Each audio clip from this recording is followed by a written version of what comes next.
नमस्कार दोस्तों, स्वागत है आपका इस वीडियो में। तो बहुत दिनों के बाद मुलाकात हो रही है और मैंने एक शॉर्ट्स के माध्यम से बताया भी था कि अपन क्या करने वाले हैं, ब्रीफ में बताया था। और अभी बहुत सारे लोगों में चिंता का विषय भी है, डर भी है कि अचानक एसएससी ने अपनी डेट घोषित कर दी। वैसे शुरू से पता था, 18-19 अगस्त के बाद ही वीडियो आना शुरू हो गए थे कि जो एसएससी की एग्जाम्स है वो 9 सितंबर के आसपास होगी, तो कुछ भी सरप्राइजिंग नहीं था।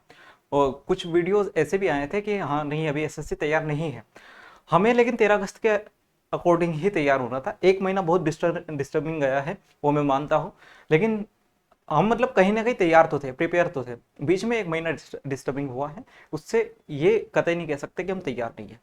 जितना आपकी मेंटल एबिलिटी स्टेबिलिटी पे प्रभाव पड़ा है, इफेक्ट पड़ा है, उतना ही बाकी लोगों पर भी पड़ा है। तो अपन ये नहीं कह सकते कि बस खाली आपके साथ ही ऐसा हो रहा है, आपका ही पढ़ने में मन नहीं लग रहा है, आपको ही डर लग रहा है। सभी के साथ ऐसा हो रहा है, तो ऐसी डरने वाली इतनी कोई चीज है नहीं। बस खाली इतना है कि जो फैला हुआ चीज है, अभी हमें डेट पता चल गई, हमें आपको ये भी पता चल गया होगा कि आपकी एग्जाम्स कब है। तो उसके अकॉर्डिंग चीजों को कंपाइल करके और पढ़ना शुरू कर दो। मेन चीज अब खाली रिवीजन है, कुछ भी नया पढ़ने की कोशिश मत करो, ठीक है। और अभी फेज 13 में आपने देखा भी होगा कि एसएससी ने वापस से अपना जो पैटर्न है पुराना वाला वही लेके आ गई है। तो जो नई चीजें हैं उनके पीछे ज्यादा भागने की कोशिश मत करो। जो पढ़ा है, जो आपने पढ़ रखा है, उनको रिवीजन नहीं करा, तो सबसे पहली प्रायोरिटी आपकी ये होनी थी कि पहले जो पढ़ रखा है उसको रिवाइज करो, उसको समेटो, उसके बाद नई चीजों की तरफ जाओ, उसके बाद नए सब्जेक्ट्स की ओर जाओ, ठीक है। तो अपन इस सीरीज में या फिर अपन इस मॉक टेस्ट में क्या करेंगे, क्या नया होगा, वो मैं आपको बता देता हूँ। वैसे आपने देख लिया होगा, ये एसएससी की एग्जाम डेट्स है 12 सितंबर से 26 सितंबर। आप सभी को पता होगा कि आपकी एग्जाम कब है, और उसके अकॉर्डिंग आपने अपने रिवीजन का टारगेट वगैरह सारी चीजें आपने क्लियर कर भी ली होगी, ठीक है। तो अपन क्या करेंगे इसमें, पहले मैं वो बता देता हूँ। तो जिससे मैंने इसमें क्या करा है कि जो भी मैथ्स के कंसेप्ट है, जितने भी मैथ्स में कंसेप्ट है, मैंने उनको एक जगह लिखा, ठीक है। और फिर उसके अकॉर्डिंग ये देखो, जैसे परसेंटेज दिख रहा होगा प्रॉफिट एंड लॉस, इसकी मैं पीडीएफ भी डलवा दूंगा टेलीग्राम चैनल पर, मैथ्स बाय चेतन सर, और इसकी लिंक जो है अपन डिस्क्रिप्शन में लिंक डलवा देंगे, ठीक है। ये हो गया अपना पूरा टॉपिक का। और यहाँ पर मैंने क्या बोल दिया, कंसेप्ट का बोल दिया। अब बहुत सारी चीजें ऐसी हैं जिनको मैंने एक ही जगह डाल दिया है। अब जैसे पाइप एंड सिस्टम है, अब पाइप एंड सिस्टम जो है, पाइप एंड सिस्टम वो टाइम एंड वर्क के कंसेप्ट पे काम करता है। तो मैंने उसको क्या बोल दिया कि जो पाइप एंड सिस्टम है वो टाइम एंड वर्क का कंसेप्ट है। अगर आपको टाइम एंड वर्क की समझ है, मतलब आपको पाइप एंड सिस्टम की भी समझ है, ठीक है। और उसके बाद जैसे टीएसडी है, तो टीएसडी में मैंने क्या बोल दिया कि जो रेसेस है वो भी इसी का पार्ट हो जाएगा, बोट एंड स्ट्रीम वो भी इसी का पार्ट हो जाएगा। अलग से कुछ नहीं पढ़ना, बोट एंड स्ट्रीम में भी क्या है, वही चीज है, ठीक है।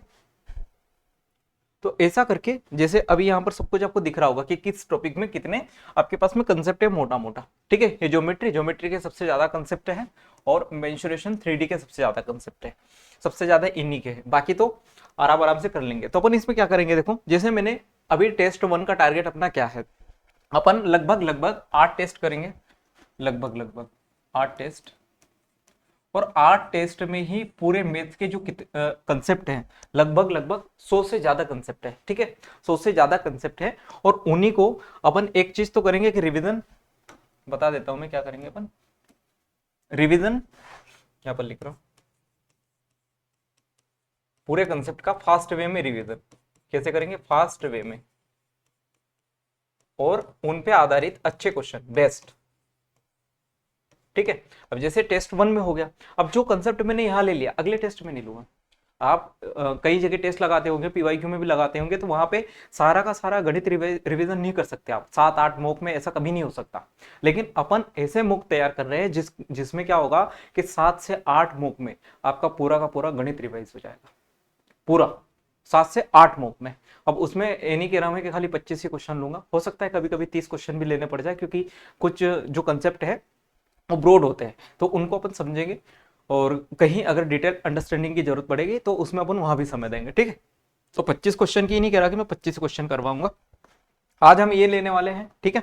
अब इसमें अपन, इसकी विशेषता क्या है मेन, अब यहाँ पर ये 10 लिखा है, लेकिन इसको मान के चलो कि अपन 8 में खत्म करेंगे, ठीक है। अभी 8 दिन भले आपके पास नहीं बचाओ, लेकिन किसी किसी दिन ऐसा होगा कि अपन दो मॉक भी अपलोड करवा दूंगा, कोई दिक्कत, ठीक है।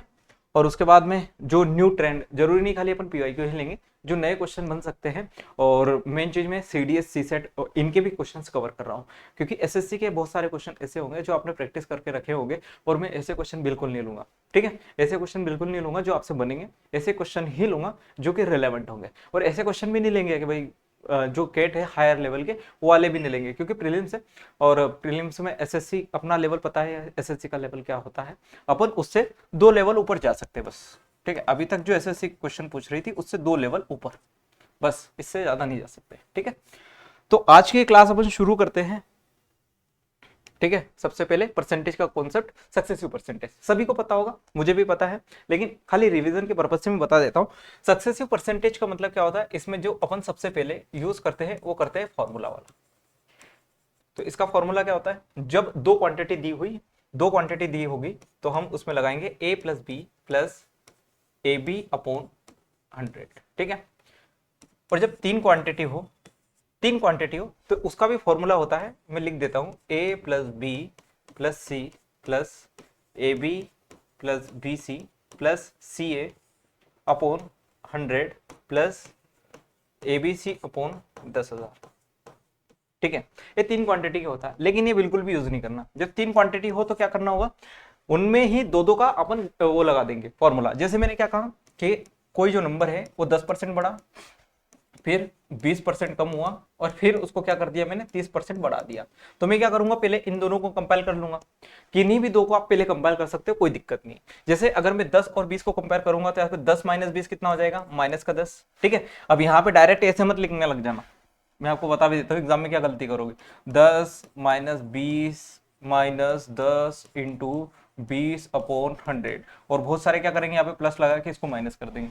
ऐसा नहीं करना है, डायरेक्ट ये तो सोचो ना, 10 माइनस 20 माइनस 10 होगा डायरेक्ट। ठीक है, और यहाँ पर माइनस ही आएगा, क्योंकि 20 माइनस का जो बड़ा नंबर है उसी का चिन्ह लिखेंगे अपन। और यहाँ पर कितना हो जाएगा, 10 इंटू 20 अपॉन 100। तो 2 0 से 2 0 कैंसिल हो जाएगी, कितना आ जाएगा यहाँ से, माइनस 10 माइनस 2 कितना आ जाएगा, माइनस का 12%।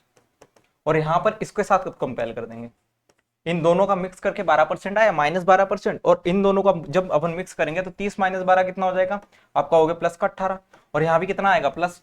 तो यहाँ से कितना आ जाएगा आपके पास में, 18 इंटू 12, सॉरी माइनस आएगा क्योंकि गुणा कर रहे हैं ना, तो माइनस अपॉन कितना 100। 18 इंटू 12 कितना होता है, 18 धाम 180, 18 दूना 36 मतलब 216, और 216 मतलब 2.16, माइनस कितना हो जाएगा 2.16। तो 18 माइनस 2, 18 माइनस 2 आपके पास में हो जाएगा 16, और 15 पॉइंट कितना आ जाएगा 84।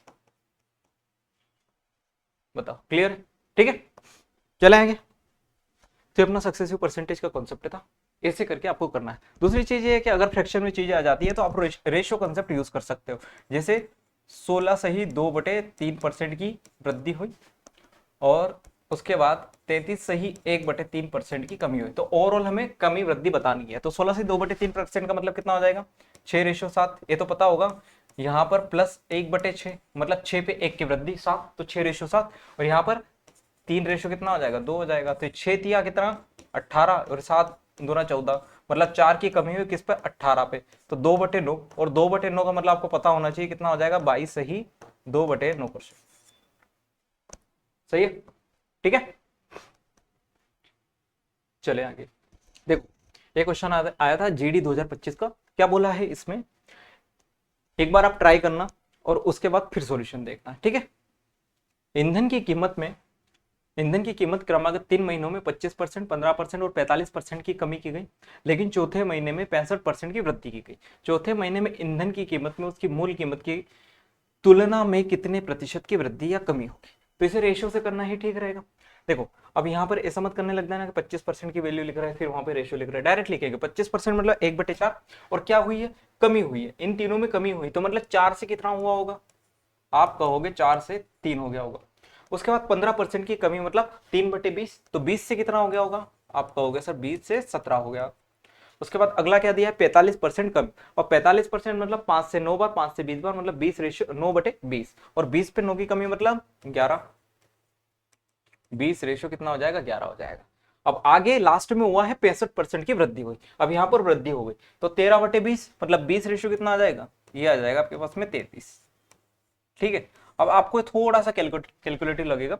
जब पहली बार इस क्वेश्चन को देखो तो इसको अपन को फर्स्ट अटेम्प्ट में करना भी नहीं है। हो सकता है कि पहले, दूसरे, तीसरे, चौथे, इवन 5 क्वेश्चन भी आपको शुरू वाले थोड़े टफ लगे तो उनको छोड़ के आप आगे बढ़ सकते हो, क्योंकि हमारे पास में टोटल 25 क्वेश्चन होते हैं और 25 में से अगर उन्होंने उसने 5 दिए और शुरू में ही डाल दिए तो आपके, अगर यहाँ पे टाइम वेस्ट कर दिया उन्होंने, तो वहां पे जो लास्ट के सरल वाले क्वेश्चन है वो भी छूट जाएंगे।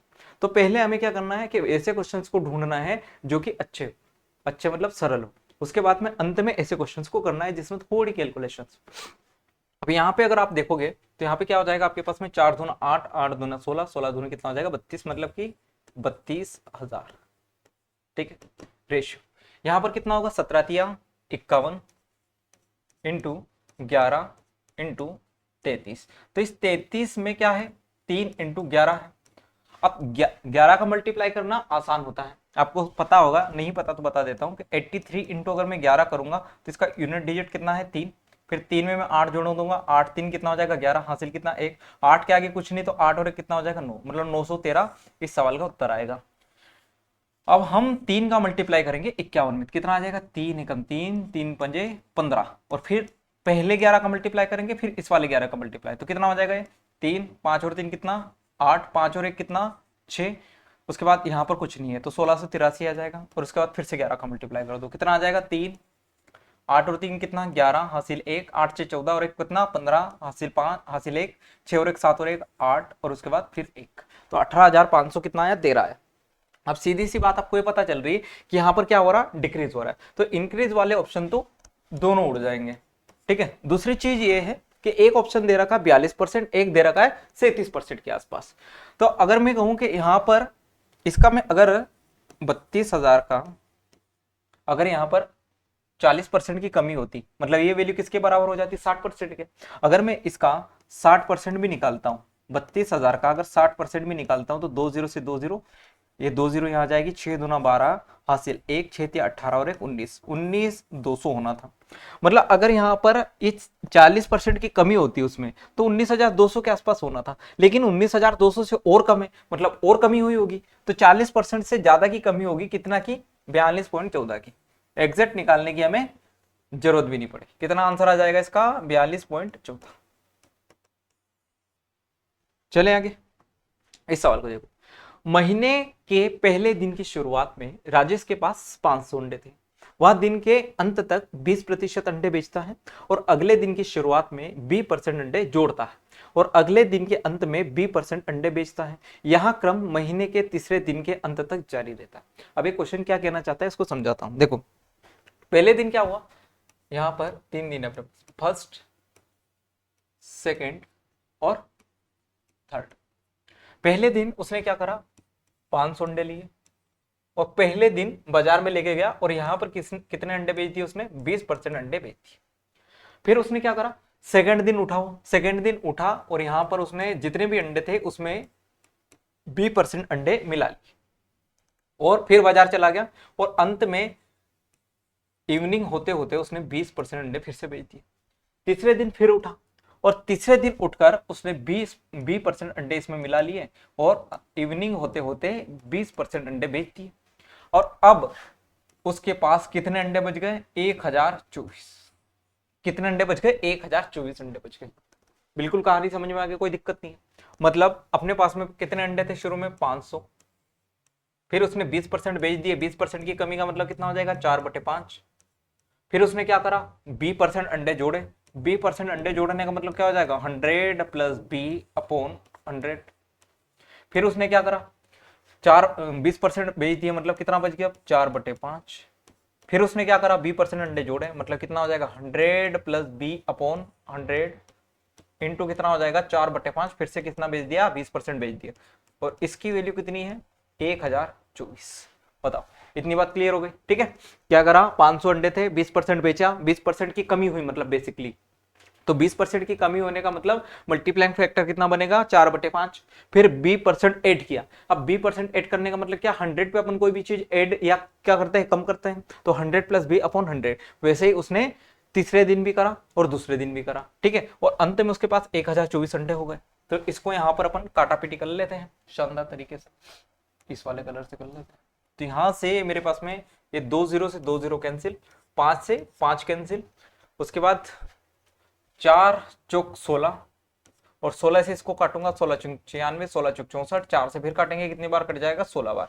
तो अब अपने पास में यहाँ पर कितना बना 100 प्लस बी, 100 प्लस बी मतलब 100 प्लस बी का होल स्क्वायर, ठीक है, बराबर यहाँ पर कितना है 16 और ये 100 5 25 सब उधर मिलके कितना बना लेगा 25 इंटू कितना 100, दोनों तरफ स्क्वायर रूट ले लो, कितना बच जाएगा यहाँ पर 100 प्लस बी, यहाँ पर स्क्वायर रूट लेंगे तो 16 में से 4 बाहर निकलेगा, 25 में से 5 बाहर निकलेगा और यहाँ पर कितना बाहर निकलेगा 10, तो टोटल कितना बना 200 और 200 में से हो जाएगा कितना बच जाएगा बी की वैल्यू 100, मतलब बी की वैल्यू कितनी थी 100 थी। तो डी ऑप्शन इस सवाल का उत्तर होगा, ठीक है।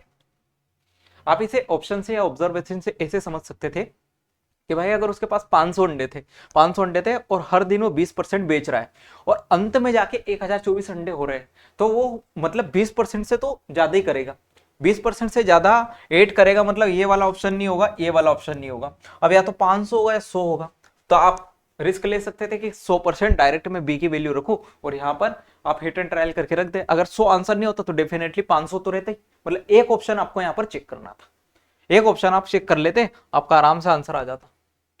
कंसेप्ट ऑफ एवरेज, तो एवरेज में आज कुछ नहीं बता रहे अपन, एवरेज में बता रहे हैं कि एवरेज बराबर होता है सम ऑफ ऑब्जर्वेशन बटे नंबर ऑफ ऑब्जर्वेशन, बस इतना याद रखो आज के लिए एवरेज में, उसके बाद अगले अपन मॉक में करेंगे।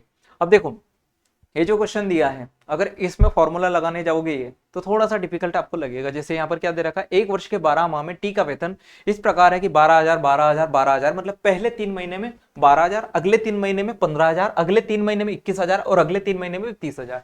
मतलब मैं ये कह सकता हूं कि पहले 3 महीने का एवरेज कितना है, आप कहोगे 12,000, पहले 3 महीने का एवरेज है 12,000, अगले 3 महीने का एवरेज जो है वो है 15,000, फिर अगले 3 महीने का एवरेज है 21,000 और अगले 3 महीने का एवरेज कितना है 30,000। तो मैं क्यों ना इन चारों महीने का, चारों क्वार्टर जो है इनका एवरेज निकाल लूं, क्योंकि इनका एवरेज ही तो एक्चुअल 12 महीने का एवरेज होगा, क्योंकि यहां पर तो मेरे पास में वैल्यू क्या है एवरेज में ही है, यहाँ भी वैल्यू एवरेज में है, बस खाली मुझे इनको बराबर करना है। तो अब यहाँ पर क्या करोगे डेविएशन लगा लो, मतलब अगर मैं पूरे महीने का ही एवरेज 12 मान लू, 12,000 मान लू, तो कोई दिक्कत है नहीं है, बस खाली यहाँ पे क्या है, यहाँ पर 3,000 ज्यादा है, यहाँ पर कितना ज्यादा है, यहाँ पर 6,000 ज्यादा है 15 से, यहाँ पर कितना ज्यादा है आप कहोगे यहाँ पर 18,000 ज्यादा है, और ये कितने में बांटना है 4 में, 4 क्वार्टर में बांट दो, तो 12,000 प्लस 6 और 3 9, 18 और 9 कितना आ जाएगा 27,000 बटे कितना 4, तो ये हो जाएगा 12,000 प्लस 27 का आधा कितना होगा 13.5 और 13.5 का आधा कितना हो जाएगा 6.5, है ना, सही है। 27 का आधा कितना हुआ 13.5 और 13.5 का आधा कितना हो जाएगा आपके पास में 6.25, कुछ गलत करा क्या हमने, 6 और 3 9, 18 9 27, ये कितना 3 ज्यादा है, ये 6 ज्यादा है और ये 18 ज्यादा है ना, तो 18 और 6 24 और 3 27, 27 का आधा 13.5, 13.5 का आधा कितना हो जाएगा आपके पास में 6.25, कितना हो जाएगा 6.25 के, तो कितना हो जाएगा 18.25 के, मतलब 18,250, जो कि ऑप्शन में नहीं दिया, कुछ गलत करा अपन ने, 1 2 3 4, 4 ही तो क्वार्टर है अपने पास में, सही है, चलो मर जाएगा 6 3 9 18 9 27 27 27 27 27 27 27,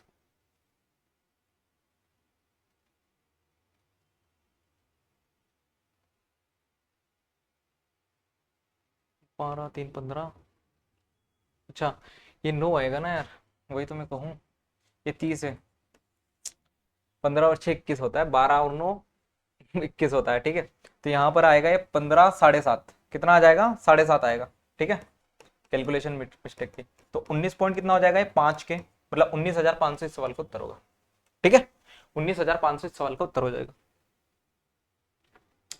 यहाँ पर टाइम एंड वर्क का शानदार सवाल है। देखो मैंने कहा था कि मैं जरूरी नहीं है कि पीवाईक्यू ही लूंगा, जहां जो जरूरत लगेगी उस हिसाब से अपन सवाल को लेंगे। अब ये नॉन पीवाईक्यू है और अच्छे लेवल का सवाल है। क्या बोला है? ए अकेले कार्य को 20 दिनों में कर सकता, ठीक है, ये बात याद रखना। ए और बी की दक्षता मतलब कि इफिशियंसी का रेशियो कितना है? 3:2 है। तो इस बात को नोट कर लेते अपन कि जो ए है, कलर चेंज करते हैं, मजा नहीं आ रही है इसमें। देखो मेरे पास में क्या है? ए और बी, इनकी इफिशियंसी का रेशियो कितना है? 3:2 है। 3 रेशो कितना है? 2, इफिशियंसी का रेशियो, ठीक है। इधर से लिखो, ठीक है, ये सही चल रहा। 3:2। उसके बाद क्या बोला है उसने? बी और सी के बीच समय का अनुपात 3:4 है। अब यहां पर ये ध्यान रखना, ए और बी के बीच जो रेशियो था वो इफिशियंसी का था, और बी और सी के बीच जो रेशियो है वो किसके बीच का है? टाइम का। बी और सी का जो रेशियो है, बी और सी का रेशियो 3:4 है, वो किसका है? टाइम का है। किसका? टाइम का। अगर मुझे इसको इफिशियंसी का रेशियो बनाना है, इफिशियंसी का रेशियो, तो मैं इसको क्या कर दूंगा? पलट दूंगा। पलट दूंगा मतलब 4 रेशियो कितना हो जाएगा? 3 हो जाएगा। मतलब अगर बी यहाँ पे 4 है तो मुझे यहां भी कितना करना पड़ेगा? 4 करना पड़ेगा। तो कितना बन जाएगा? A ratio B ratio C कितना आ जाएगा? 2 का मल्टीप्लाई करो 6, 4, और यहाँ पर कितना है? 3। मतलब ए बी और सी की जो इफिशियंसी है उनका रेशियो कितना आ गया? 6:4:3 आ गया। बताओ इसमें कोई दिक्कत परेशानी है? नहीं है। अब उसने क्या कहा? ए ने काम करना शुरू किया और 2 दिनों के बाद बी उसके साथ जुड़ गया। मतलब क्या करा? ए ने 2 दिनों तक अकेले कार्य करा, फिर उसके बाद क्या हुआ?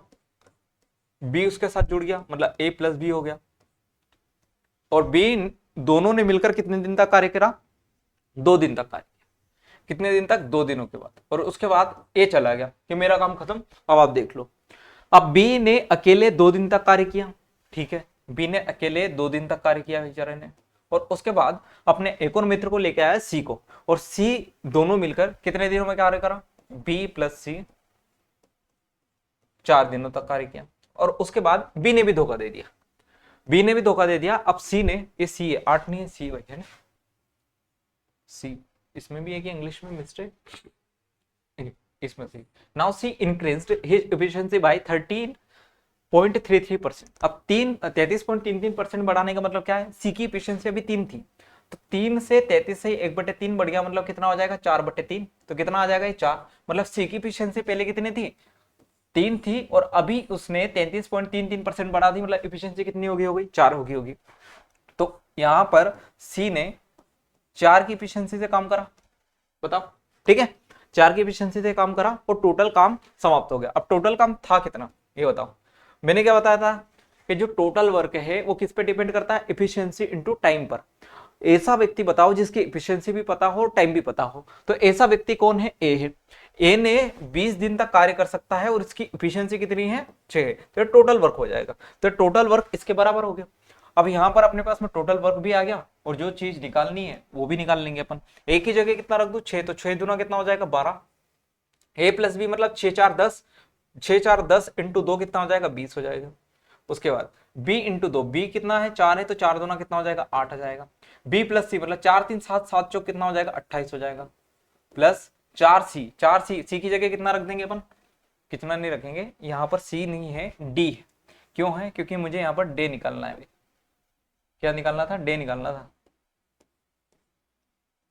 क्योंकि सी की एफिशिएंसी मैंने पहले ही रख दी थी, ठीक है। तो 4 की एफिशिएंसी से सी कितना दिन काम करेगा ये मुझे बताना था, तो मैंने क्या लिख दिया यहाँ पर? यहाँ पर मैं लिख दूंगा 4D बराबर कितना हो जाएगा? 120। ठीक है, ये बात आ गई समझ में? सी ने अपनी एफिशिएंसी इंक्रीज करी 33 से 1/3% से, मतलब 4 एफिशिएंसी हो गई। और उसने पूछा है कि सी ने इस एफिशिएंसी से कितने दिन तक काम करा, मतलब टोटल वर्क निकाला है। तो यहाँ पर तो डेज पता है हमें, बस खाली ये वाला डेज मुझे निकालना है। तो यहां पर कितना हो जाएगा? ये 12, 8, 20, 20 और 20 40, 40 और 28 68, मतलब 4D की वैल्यू मेरे पास में कितनी आ जाएगी? 120 माइनस का 68, मतलब कि 4D की वैल्यू 120 में से 68 जाएगा, कितना बच जाएगा? 52। तो यहां से D की वैल्यू कितनी हो जाएगी? 13। कितनी हो जाएगी? 13। तो टोटल दिन बताने अपने को। तो यहाँ पर देखो, ए ने 2 दिन तक कार्य कर रहा था, फिर ए प्लस बी ने 2 दिन तक कार्य करा था, फिर बी ने अकेले 2 दिन तक कार्य करा था, बी और सी ने 4 दिन तक कार्य करा था, और सी ने यहाँ पर कितने दिन तक कार्य करा, 13 दिन तक। तो 13 4 17 2 19, 19 और 4 23, मतलब टोटल दिन कितने आ गए अपने पास में, 23 दिन। तो जो कार्य चला है वो 23 दिन तक चला। बी ऑप्शन इस सवाल का उत्तर होगा। ठीक है, आई बात समझ में। अब इतना बोर्ड आपको भरा हुआ दिख रहा होगा इसलिए क्योंकि मैंने एक एक चीज लिख के आपको एक्सप्लेन करी। आपको इतनी सारी चीजें वहां लिखनी नहीं होती और ना ही इतना समय लगता है, क्योंकि समझाने में और अपने आप से करने में अलग चीज होती है। ठीक है, चले आगे, आगे चलते हैं। देखो इस सवाल क्या दिया है, एक एसी और एक कूलर की कीमत 24,000 है। एसी 11 से 1/9% लाभ पर और कूलर 16 से 2/3% लाभ पर बेचा जाता है। ठीक है, अब यहां पर मेरे पास में 11 से 1/9% दिया है एसी का, तो 11 से ही 1/9% का मतलब कितना होता है, 1/9। उसके बाद 16 से ही 2/3% दिया है, 16 से 2/3% का मतलब कितना होता है, 1/6। तो मैं यहाँ पर सीपी और एसपी का रेशियो लिख सकता हूँ। किस किस का, एसी का और कूलर का। तो एसी का ये है, तो एसी का नो रेशियो कितना बनेगा, 10 सीपी और एसपी का रेशियो। और कूलर का कितना बन जाएगा, कूलर का बन जाएगा 6:7। कितना बन जाएगा, 6:7। अगर मैं इनको 9x बोल दूं और इसको 10x बोलना पड़ेगा, इसको 6y बोल दूं तो इसको कितना बोलना पड़ेगा, 7y। अब उसने क्या बोला है कि यदि कुल लाभ एसी की लागत मूल्य का कितना, 16 से 2/3%। अपने हिसाब से प्रॉफिट कितना हो रहा है, यहाँ पर 9x सीपी है और एसपी 10x है, तो प्रॉफिट कितना बना, x। यहाँ पर सीपी 6y है और 7y क्या है, सेलिंग प्राइस है, तो कितना प्रॉफिट बन गया, y का। तो टोटल प्रॉफिट अपने हिसाब से x प्लस वाई आया। लेकिन क्वेश्चन में क्या देख रखा है कि एसी की लागत मूल्य, एसी की लागत मूल्य मतलब एसी का कॉस्ट प्राइस, इसका 9x का 16 से 2/3% मतलब 1/6 है। तो 3 दूना कितना बन जाएगा, 6, 3 दिया कितना बन जाएगा, 9, 2 का मल्टीप्लाई कर दो और 3x है तो 2x इधर जाएगा, x बच जाएगा। मतलब y बराबर कितना आ गया मेरे पास में, x आ गया। y बराबर कितना आ गया, x आ गया।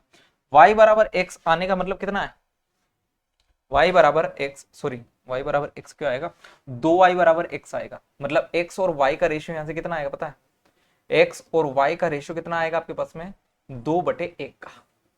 कितना आ जाएगा, 2/1 का। मतलब अगर x 2 है तो y कितना होगा, 1 होगा। तो यहाँ पर रख देते अपन, कोई दिक्कत नहीं है, रख देंगे। तो यहाँ से x की जगह अगर मैं 2 रखूंगा तो कितना बनेगा, 18। ये कितना बनेगा, 20 बन जाएगा।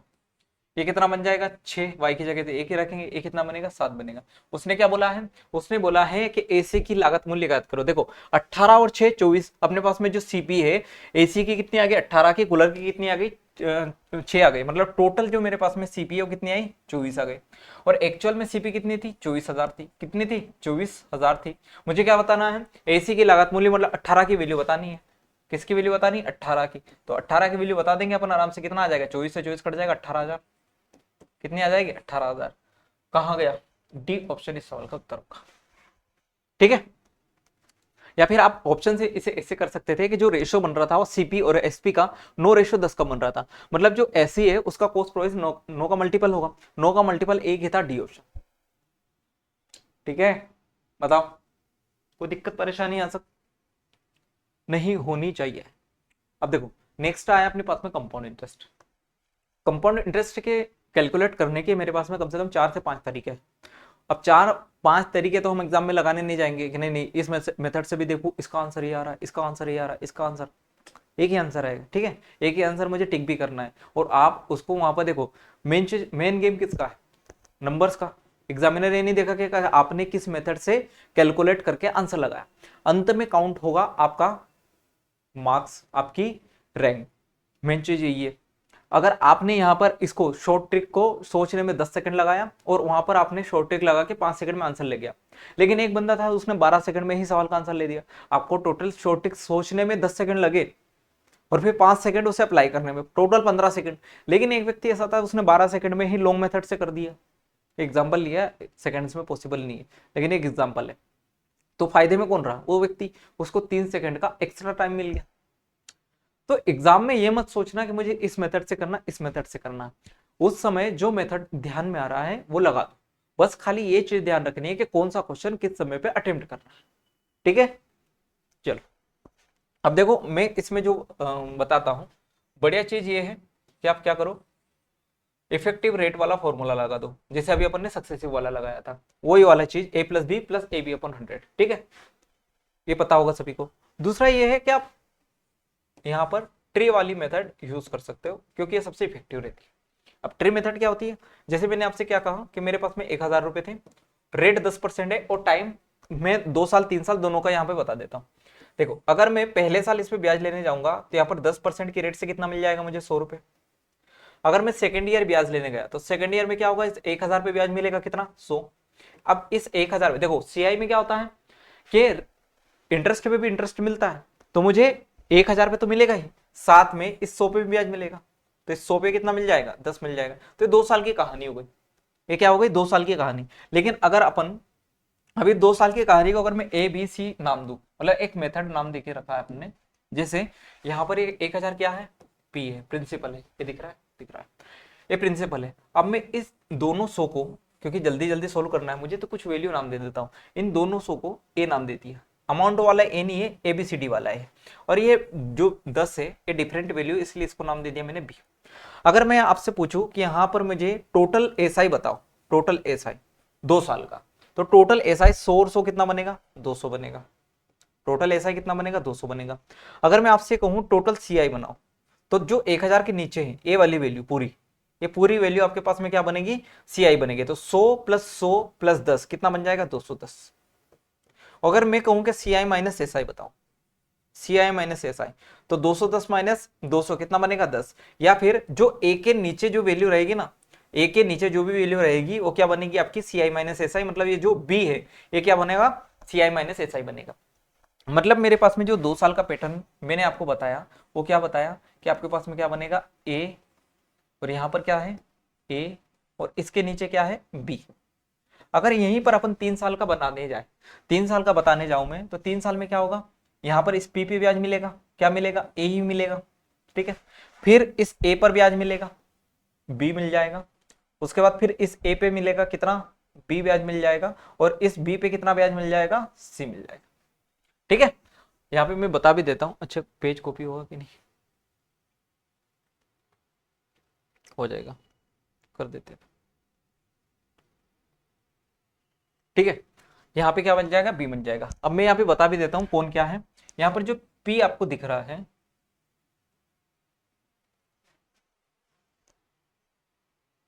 ठीक है, यहाँ पर आपको जो पी दिख रहा है ना, पी क्या है, पी आपके पास में है प्रिंसिपल।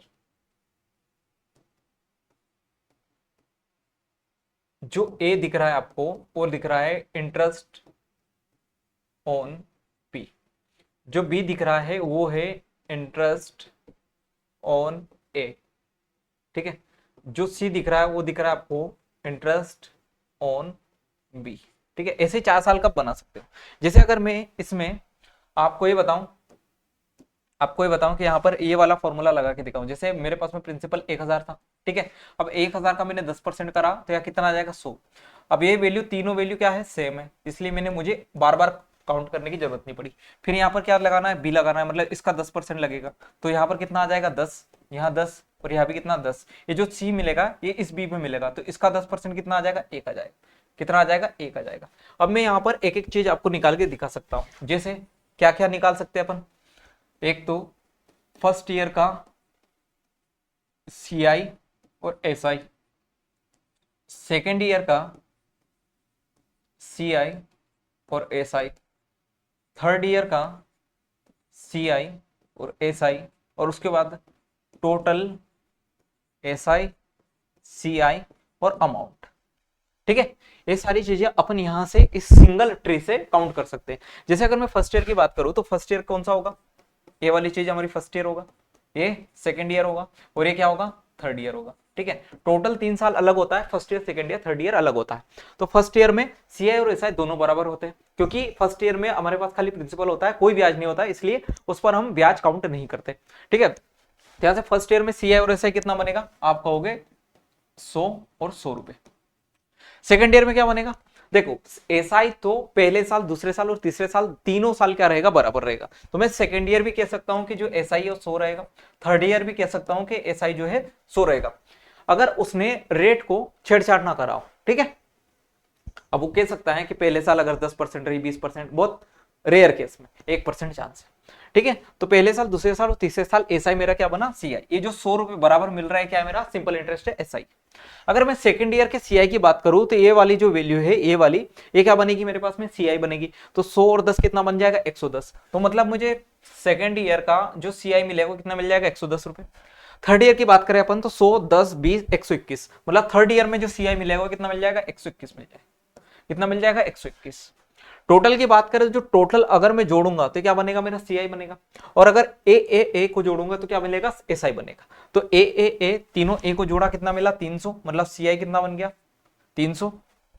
और टोटल अगर मैंने जोड़ दिया तो 100 प्लस 100 प्लस 100 300, और 330 और 131, मतलब टोटल मेरे पास में कितना बन गया, 331 सीआई बन गया। अमाउंट क्या होता है, प्रिंसिपल प्लस इंटरेस्ट। अब यहां पर सीआई है इसलिए सीआई उसमें ऐड होगा, तो 1000 प्लस 331 कितना बन जाएगा, 1331। कितना बन जाएगा, 1331। और अगर मैं आपसे कहूं कि सीआई माइनस एसआई बताओ, तो देखो सीआई 331 है, एसआई 300 है, तो कितना बन जाएगा, 31। या फिर मैंने क्या कहा था कि ए के नीचे जो वैल्यू होती है वो क्या बनती है अपनी, सीआई माइनस एसआई। तो 10 प्लस 10 प्लस 10 प्लस 1 मतलब 31 मेरा क्या बन जाएगा, सीआई माइनस एसआई। बताओ, कोई दिक्कत नहीं है, ठीक है। तो केवल दो मेथड है, इनसे आप सारी चीजें निकाल सकते हो। अच्छा, यहां पर मैं बता देता हूं आपको एक और चीज।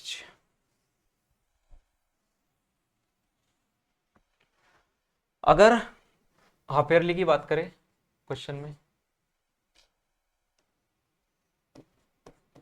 हाफ ईयरली, हाफ ईयरली क्या होता है, क्वार्टरली क्या होता है, या फिर आपसे कह दे 5 मंथली, आपसे कह दे 8 मंथली। अब इन चीजों में अपन रेट और टाइम कैसे फाइंड कर सकते हो बताता हूं। जैसे मेरे पास में जो रेट लिखी होती है वो क्या होता है, आपने देखा होगा 12% पर एन। क्या होता है, 12% पर एनम, मतलब 12% वार्षिक।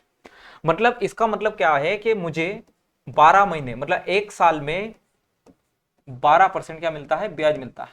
12 महीनों में 12 तरीके से तुझसे ब्याज लू, प्यार नहीं जाता ना, हमें लेने पैसे। यहाँ पर 12 महीने में 12% मुझे क्या मिल रहा है, ब्याज मिल रहा है। तो मैं आपसे क्या कह सकता हूं कि एक महीने में मुझे कितना मिलेगा, 12/12 साथ में परसेंट कह सकते हैं, बिल्कुल कोई दिक्कत नहीं। मतलब एक मंथ की रेट आ गई। अब यहाँ पर हाफ ईयरली का मतलब होता है 6 मंथ में मुझे ब्याज लेना है।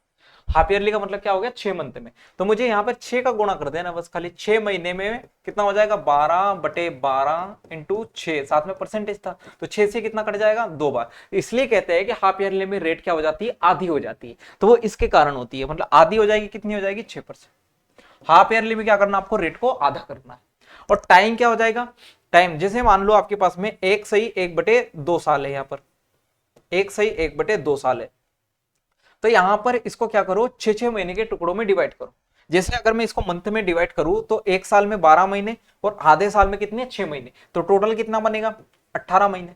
टोटल कितना बन गया, 18 महीने। तो इसमें भाग दे दो कितना, 6 का, 6 महीने का तो कितना आएगा, 3। मतलब मुझे यहां पर जो यूज करना है वो 3 साल का सीआई निकालना है। इसका मतलब क्या है, 3 आने का मतलब कि मुझे 3 साल का सीआई निकालना है। टाइम ऐसे पता करेंगे, या फिर 1.5 साल को 2 गुना कर दो, 3 आ जाएगा। तो आपके पास में कितना आ जाएगा, 3 साल का सीआई निकालना। तो 6 महीने की कहानी हो गई। अगर मैं क्वार्टरली की बात करूं तो क्वार्टर कितने होते हैं, टोटल 4 होते हैं। कितने होते हैं, 4 होते हैं, मतलब 3-3 महीने के क्वार्टर, 3-3 महीने के 4 क्वार्टर बनेंगे। तो यहाँ पर 12%, तो 12 की वैल्यू मैंने क्या कहा था अभी, कि 12 महीने की जो वैल्यू आती है वो 12% थी। तो यहां से 3 महीने की वैल्यू निकाल दो। देखो एक महीने की वैल्यू 12/12, तो 3 महीने की वैल्यू कितनी आ जाएगी, 12/12 इंटू 3। 3 से कितनी बार कट जाएगा, 4 बार। इसलिए अपन क्वार्टरली में क्या करते हैं, रेट को 4 से भाग करते हैं। और टाइम में क्या होता है, जैसे टाइम में मैंने आपसे कहा कि मुझे 9 महीने का सीआई बताओ क्वार्टरली में, तो 9 मंथ्स को कितने से भाग कर दो, 3 से, तो कितना आ जाएगा, 3। तो यहां भी कितने का पैटर्न लग जाएगा, 3 का। ठीक है, यहां किससे भाग करना है, 3 से। 5 मंथली में क्या करो, जैसे एक महीने में 12/12% था, तो कुछ ही मत कर लो, 5 का दोनों तरफ मल्टीप्लाई कर दो। तो आपसे वो कुछ भी पूछ ले, आपसे वो कुछ भी पूछ ले, आप सब कुछ निकाल सकते हो रेट में। और जैसे मान लो उसने कहा कि आप मुझे 20 महीने का क्या बताओ, सीआई बताओ, तो कुछ नहीं करना, 5 का भाग दे देना, कितना आ जाएगा, 4। कितना आ जाएगा, 4 आ जाएगा। तो 4 साल का पैटर्न लगा देना। ऐसे ही 8 महीने का निकाल लोगे, कोई दिक्कत नहीं। ठीक है, तो कौन से भी मंथली का पूछ ले, जो अपन ने मेथड सीखा है वही लगाना है, बस खाली रेट और जो टाइम है वो ऐसे फाइंड आउट करना। बताओ, ठीक है, कोई दिक्कत नहीं है। क्वेश्चंस पे चले अपन। ये देखो, ये क्वेश्चन देखो, एक निश्चित राशि पर 20% प्रति वर्ष की दर से 1/2 वर्षों के लिए चक्रवृद्धि ब्याज के बीच का अंतर 1716 है, जब ब्याज अर्धवार्षिक और वार्षिक रूप से संयोजित होता है। राशि ज्ञात कर। ठीक है, बनाओ इसी में, पानी पी लेता हूं यार।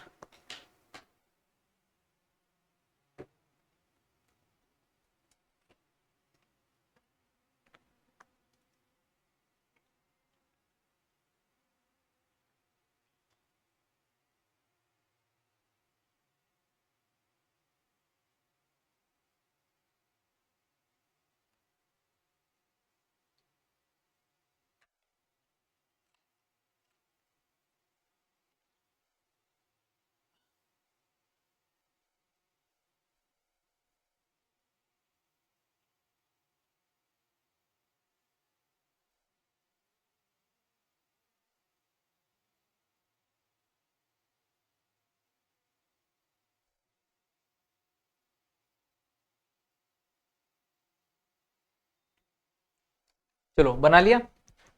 क्या बोला है, एक निश्चित राशि पर 20% प्रतिवर्ष के दर से 1.5 वर्षों के चक्रवृद्धि ब्याज के बीच का अंतर 1716 है, जब ब्याज अर्धवार्षिक और वार्षिक रूप से संयोजित होता है। मतलब क्या करना है, टाइम और रेट सेम है। एक बार मैंने क्या निकाला, इंटरेस्ट जो है हाफ ईयरली के अनुसार निकाला, और एक बार क्या किया, ईयरली के अनुसार निकाला, और उनके बीच जो सीआई का अंतर आया वो 1716 रुपए आया। मतलब देखो, हाफ ईयरली काउंट कर रहे हैं अब, एक बार हाफ ईयरली, और एक बार क्या कर रहे हैं, ईयरली। हाफ ईयरली कर रहे हैं और ईयरली कर रहे हैं। तो हाफ ईयरली में रेट कितना है, 20%, और टाइम कितना है, आप कहोगे 1/1/2 ईयर। यहां भी रेट कितना है, 20%, और टाइम कितना है, टाइम है 1/1/2 ईयर। ठीक है, अब मैंने आपसे क्या कहा था, हाफ ईयरली में रेट को आधा कर देना, रेट को आधा कर देना, तो रेट कितनी हो जाएगी, यहां पर रेट हो जाएगी 10%, और टाइम को क्या कर देंगे, डबल कर देंगे, मतलब टाइम कितना हो जाएगा, 3 साल। अब 3 साल में 10% की आपको इफेक्टिव रेट पता होगी, मतलब टोटल ब्याज कितना मिल जाएगा यहाँ पे, 33.1%, सभी को पता होगी। अब यहाँ पे अगर मैं बात करूं तो पहले साल में तो 20% रेट, कोई दिक्कत नहीं, लेकिन दूसरे साल को क्या कर दिया, आधा, तो रेट भी कितनी हो जाएगी, आधी हो जाएगी। तो 20% की आधी कितनी हो जाएगी यहाँ पर, 10%। बस इसमें इफेक्टिव रेट का फॉर्मूला लगा दो, तो 20 और 10 कितना, 30, प्लस 20 इंटू 10 बटे कितना हो जाएगा, 100। मतलब टोटल यहाँ पर कितना ब्याज मिल गया, 32%। कितना मिल गया, 32%। यहाँ पर 33.1% मिला, यहाँ पर 32%। तो टोटल मेरे पास में कितने का फायदा हुआ, 1.1% का, या फिर अंतर कितने का आया, 1.1% का। क्वेश्चन में कितना दिया है, क्वेश्चन में दिया है 1716। कितना दिया है, 1716 दिया है। तो 100% की वैल्यू निकाल लेंगे। 100% की वैल्यू कितनी आ जाएगी, 1716 बटे 1.1 इंटू कितना, 100। तो पॉइंट हटाएंगे, एक और जीरो लग जाएगी, 11 से काट दो, 156 बार कटेगा, 156 साथ में 3 जीरो, मतलब कितना आ जाएगा, 1,56,000। कितना आ जाएगा, डी ऑप्शन 1,56,000 इस सवाल का उत्तर होगा। ठीक है, कोई दिक्कत परेशानी इसमें नहीं होनी चाहिए। इस सवाल को देखो, ये एसआई का सवाल है। एसआई में एक चीज याद रखना खाली, कि जो एसआई होता है ना, एसआई बराबर रेट परसेंट इंटू कितना होता है, टाइम होता है। कितना होता है, रेट परसेंट इंटू टाइम होता है। जैसे मैंने कहा कि रेट परसेंट मेरे पास में 20% है, और टाइम आपके पास में 3 साल का है। तो मुझे ये बताओ कि जो एसआई परसेंटेज है, एसआई परसेंटेज वो कितना हो जाएगा। आप कहोगे रेट परसेंट इंटू टाइम मतलब 60%। तो मैं डायरेक्ट किसी चीज का कितना निकाल दूंगा, 60% निकाल दूंगा। जैसे आपने अगर यहाँ पर मुझे अगर एसआई परसेंटेज देखे रखा होता, जैसे मैंने आपसे ये कहा कि 15,000 की राशि पर, मतलब प्रिंसिपल मेरे पास में 15,000 है, और मान लो जो एसआई रुपयों में है वो आपके पास में है 5,000 ले लो। कितना ले लो, 5,000। यार थोड़ी ज्यादा हो जाएगी रकम, एक काम करते हैं, इसको कुछ और बनाते हैं। मान लो प्रिंसिपल अपन 20,000 लेते हैं, प्रिंसिपल कितना ले लो, 20,000, और यहाँ पर जो एसआई है वो कितने का ले लो, 5,000 का। 5,000 एसआई ले लो, और मैंने कहा कि जो हो रहा है ये हो रहा है आपका 5 सालों में। कितने सालों में हो रहा है, 5 सालों में।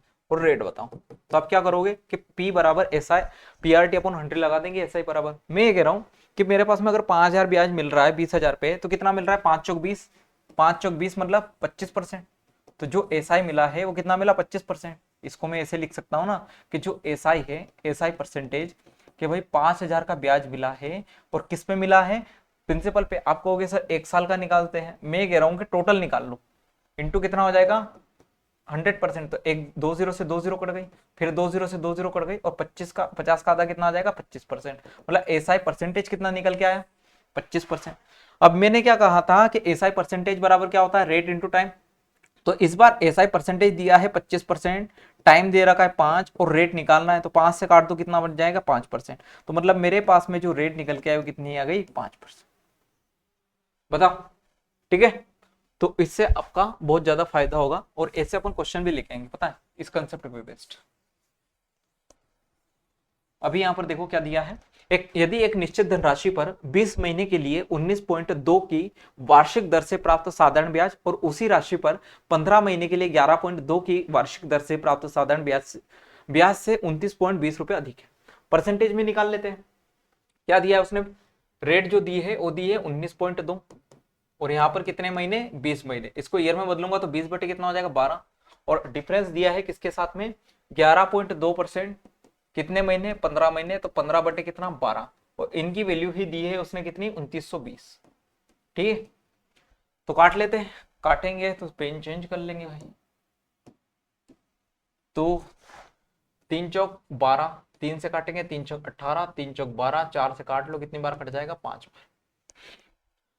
यहां पर 3 चौक 12, 3 पंजे 15, 4 से कट जाएगा ये बिल्कुल, 4 दूना 8 और 4 8 32, 2.8, 64 पंजे कितना हो जाएगा भाई 160, है ना, मतलब 16%, ये 32% होगा। 64 पंजे 160 नहीं होता, 320 होता है, तो 32%।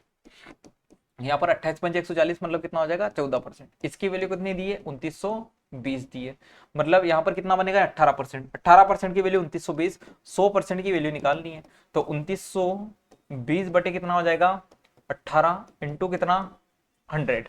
तो 2 से कितनी बार कटेगा 9 बार, 2 से कितनी बार कट जाएगा 2 एकम 2, 2 चौक 8, 2 छंग 12, 1460, 1460 मतलब 9 दूनी कितना बनेगा 9 एकम 9, 9 एकम 9, 5 बज गया, 9 छक 54, 2 बज गया, 9 दूना 18 मतलब 14, 9 छक 54 है 16, 200 के आसपास कुछ आएगा। तो इसी ऑप्शन इस सवाल का उत्तर होगा 16,200 इस सवाल का उत्तर होगा। ठीक है, ये सीपीओ 2024 का क्वेश्चन था, अच्छा क्वेश्चन था। इस सवाल को देखो, ए एक वस्तु को 20% लाभ पर बी को बेचता है। उसे, आपको ऐसा लग रहा होगा कि मैं लगातार पढ़ाते जा रहा हूँ। देखो मेन चीज पता है क्या है कि अभी समय कम है, और समय ही कम है, इससे बड़ी लाइन और क्या हो सकती है। अब मैं आपको एंटरटेन करने के लिए तो आया नहीं हूँ, एंटरटेन करता रहो। मेन चीज ये है ना, बीच बीच में अगर आपको ऐसा लगता है कि नहीं मुझे थोड़ी स्पीड ज्यादा हो रही है, तो अब क्या करो, शानदार पहले सवाल को सोल्व करो, उसके बाद फिर मेरा सोल्यूशन देखना। ठीक है, चलो इस सवाल को बनाओ पहले।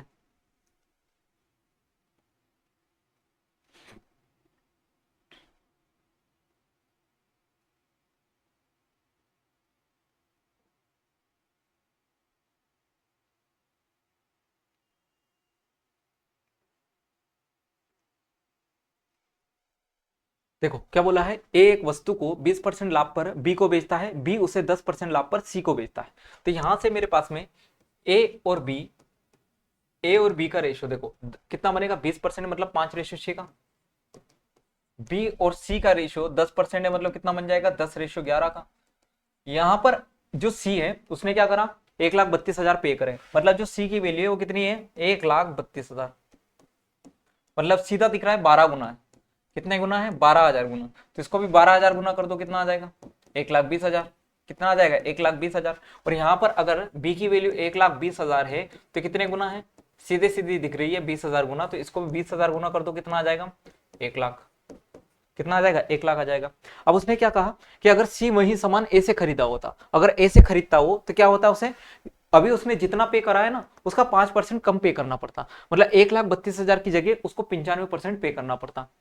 जो 1,32,000 है उसका कितना पे करना पड़ता, केवल 95%, 5% कम करने का इतना ही मतलब हुआ। अब मैं अगर 1,32,000 को 1,00,000 प्लस 32,000 में तोड़ू तो 1,00,000 का 95,000 मतलब 95% कितना बनेगा, 95,000 प्लस 32,000 का 95% निकाल लो। 32,000 का 95% कैसे निकालेंगे भाई, तो 5 से 20 बार और 5 से कितनी बार, 19 बार, और 2 से कितनी बार कट जाएगा, 10 बार, और 2 से कितनी बार, 16 बार। तो 16 × 19 कितना हो जाएगा, 16 दूनी 32, 320, और 320 में से 16 जाएगा 304, मतलब कितना बनेगा, 30,400। तो 95,000 प्लस 30,400 कितना बन जाएगा टोटल, 1,30,400। मतलब 1,32,000 की जगह उसे कितना देना पड़ता, केवल 1,30,400। और ए का मेरे पास में कितना, सीपी कितना है, 1,00,000 है, उसमें बेचा कितने में होगा, 1,30,400 में, तो कितना आ जाएगा आपके पास में, सॉरी 1,25,000 जोड़ेंगे, 1,25,400, मतलब प्रॉफिट कितना आ जाएगा उसका, 25,400। कितना आ जाएगा, 25,400 आता है। ठीक है, सही है। चलो ट्रिग्नोमेट्री का एक कंसेप्ट समझा देता हूं मैं शानदार आपको। देखो मैंने आपसे कहा ये आपके पास में आपकी महिला मित्र की बिल्डिंग है, दिख नहीं रही होगी लेकिन है, मान लो, ठीक है। और अभी अभी वो नहाकर छत पे गई है और यहाँ पर वो अपने बाल जो है सुखा रही है शानदार तरीके से, ऐसे, ठीक है। और आप यहाँ पर शानदार आवारों की तरह घूम रहे हैं, ठीक है, जैसे कि आदत है भाई शानदार। पहले लाइब्रेरी में हम पढ़ते पढ़ते, लेकिन पता चल गया कि इस टाइम पे मैडम वहां पर आती है, छत पर जाती है, खिड़की में रहती है, गेट पर खड़ी रहती है, तो एक चक्कर लगेगा, एक चक्कर लगेगा। व्यक्ति ऐसा है ना, उसके घर का रास्ता और लाइब्रेरी का रास्ता ऐसा है, लेकिन यहाँ पर कहीं मैडम का घर पड़ता है, तो वो क्या करेगा, यहाँ सीधे नहीं जाएगा, यहाँ जाएगा फिर यहाँ जाएगा, 10 मिनट एक्स्ट्रा लग जाएंगे, लेकिन ऐसे ही जाएगा। देखना जरूरी, तो इसलिए यहाँ पर आप शानदार यहाँ पर खड़े हो गए, नालायकों की तरह खड़े देख रहे, ठीक है। अब मान लो गलती से उनकी भी नजर पड़ गई, गलती से उनकी भी नजर पड़ गई, तो यहाँ पर एक एंगल उनकी तरफ से बनेगा, उसे मान लो मैंने कह दिया थीटा, एक एंगल आपकी तरफ से बना, उसे कह दिया मैंने अल्फा। उनकी नजरों से अगर देखे तो ये वाली जो वैल्यू है ना, ये क्या बन रही है, परपेंडिकुलर, ये उनको सीधी दिखाई दे रही है। आपकी नजरों से देखे तो ये वाली वैल्यू जो है वो क्या दिख रही है, परपेंडिकुलर, सीधी दिख रही है। दोनों की नजरों में फर्क आ गया, बिल्कुल आ गया। उनकी नजर से प्यार कुछ और है, आपकी नजर से प्यार कुछ और ही है। लड़कों का प्यार कुछ और होता है, लड़कियों का प्यार कुछ और होता है। तो ट्रिग्नोमेट्री में क्या होता है कि परपेंडिकुलर और बेस आपस में चेंज होते रहते हैं। हाइपोटेन्यूज जो है वो हमेशा चेंज नहीं होता, हाइपोटेन्यूज या कर्व, परपेंडिकुलर और बेस हमेशा चेंज होते रहते हैं। तो थीटा के सामने जो साइड रहेगी उसे मैं परपेंडिकुलर कहूंगा। जैसे इस थीटा के सामने, थीटा मतलब एंगल के सामने, ठीक है, यहाँ पर थीटा मैंने लिख दिया भाई, ठीक है। एंगल के सामने जो साइड रहेगी उसे मैं परपेंडिकुलर कहूंगा। जैसे इस अल्फा के सापेक्ष में देखूं तो ये वाली साइड परपेंडिकुलर है, ये बेस है। इस थीटा के सापेक्ष अगर मैं देखूं तो ये वाली साइड परपेंडिकुलर है, ये बेस, ठीक है। और यहाँ पर 6 ट्रिग्नोमेट्रिक रेशियो होते हैं, आप सभी को पता होता है। पंडित बद्री प्रसाद हर हर भोले, ठीक है। ये जो वैल्यू बनेगी साइन की, एक किसकी बनेगी, कोस की, एक किसकी बनेगी, टेन की बनेगी, ठीक है। अब यहां से अगर मैं एक एग्जांपल लूं, मान लो 5, 12 और 13 ये वाली साइड मैंने बोल दी, और यहां से मैंने आपसे ये कहा कि मुझे साइन थीटा और साइन अल्फा की वैल्यू बताओ। तो साइन थीटा की वैल्यू देखो, मैंने क्या बताया, थीटा के सापेक्ष नाप रहे हैं, तो यहाँ पर परपेंडिकुलर ये वाली साइड बनेगी, मतलब 12 बटे कितना हो जाएगा, 13। और अगर मैंने साइन अल्फा के सापेक्ष नापा, मतलब 5, ये वाली परपेंडिकुलर बनेगी, तो कितना आ जाएगा, 5 बटे 13। मतलब दोनों ही जगह हमारे हिसाब से साइड क्या हुए, चेंज हुई। क्यों हुई, क्योंकि थीटा के सापेक्ष परपेंडिकुलर और बेस आपस में बदलते रहते हैं। इस सवाल को बनाओ, इस सवाल को बनाओ, मैं इतने फॉर्मूले लिख देता हूं आपके लिए। कोस 2 थीटा के फॉर्मूले, एक होता है कोस स्क्वायर थीटा माइनस का साइन स्क्वायर थीटा, एक होता है 1 माइनस 2 साइन स्क्वायर थीटा, और एक होता है 2 कोस स्क्वायर थीटा माइनस, ठीक है। अब यहां पर क्या दिया है, 4 टेन थीटा माइनस 3 की वैल्यू दी, 4 टेन थीटा माइनस 3 की वैल्यू दी, कितनी दी है, 0। मतलब यहां से टेन थीटा की वैल्यू कितनी हो जाएगी, आप कहोगे सर 3 बटे 4। मतलब ये क्या हो गया, परपेंडिकुलर, ये क्या हो गया, बेस हो गया। अब यहाँ पर ट्राइंगल मत बनाने लग जाना, हाइपोटेन्यूज सीधे सीधे 5 लिख दो पाइथागोरस थ्योरम से या फिर ट्रिपलेट से, ट्रिपलेट पढ़ी होगी 3, 4, 5 सबसे बेसिक। अब हमसे पूछ रहा है 1 माइनस कोस 2 थीटा, अब cos 2 थीटा की जगह यहाँ पर कौन सा फॉर्मूला रख दूं ताकि ये 1 हट जाए। अब 1 हटाना है, देखो 1 माइनस cos 2 थीटा, तो -1 लिखना पड़ेगा, मतलब +1 चाहिए मुझे, +1 कहाँ मिल रहा है, यहाँ मिल रहा है, तो माइनस का 1, और ये क्या हो जाएगा, प्लस हो जाएगा 2 साइन स्क्वायर थीटा, और नीचे क्या हो जाएगा 1 प्लस 2 कोस 2 थीटा है, तो यहाँ पर हो जाएगा 1 प्लस 2 कोस स्क्वायर थीटा -1, तो 1 से 1 कैंसिल, यहाँ भी 1 से 1 कैंसिल, फिर 2 से 2 भी कैंसिल हो जाएगा, साइन स्क्वायर थीटा बटे कोस स्क्वायर थीटा कितना हो जाएगा, tan स्क्वायर थीटा, और tan थीटा की वैल्यू अगर 3/4 है तो इसका स्क्वायर करेंगे कितना आ जाएगा, 9/16, कितना आ जाएगा, 9/16 आ जाएगा। बताओ कोई दिक्कत परेशानी इसमें नहीं है, ठीक है। क्वाड्रेंट सिस्टम भी देख लेते हैं अपन, शानदार।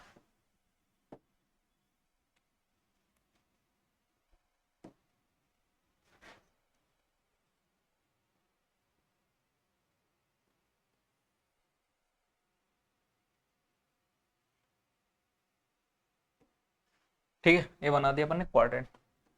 यहां पर क्या होता है 0 डिग्री, यहां पर क्या होता है 90 डिग्री, यहां पर क्या हो जाएगा 180 डिग्री, और यहां पर क्या हो जाएगा 270 डिग्री, और यहां पर कितना हो जाएगा मेरे पास में 360 डिग्री।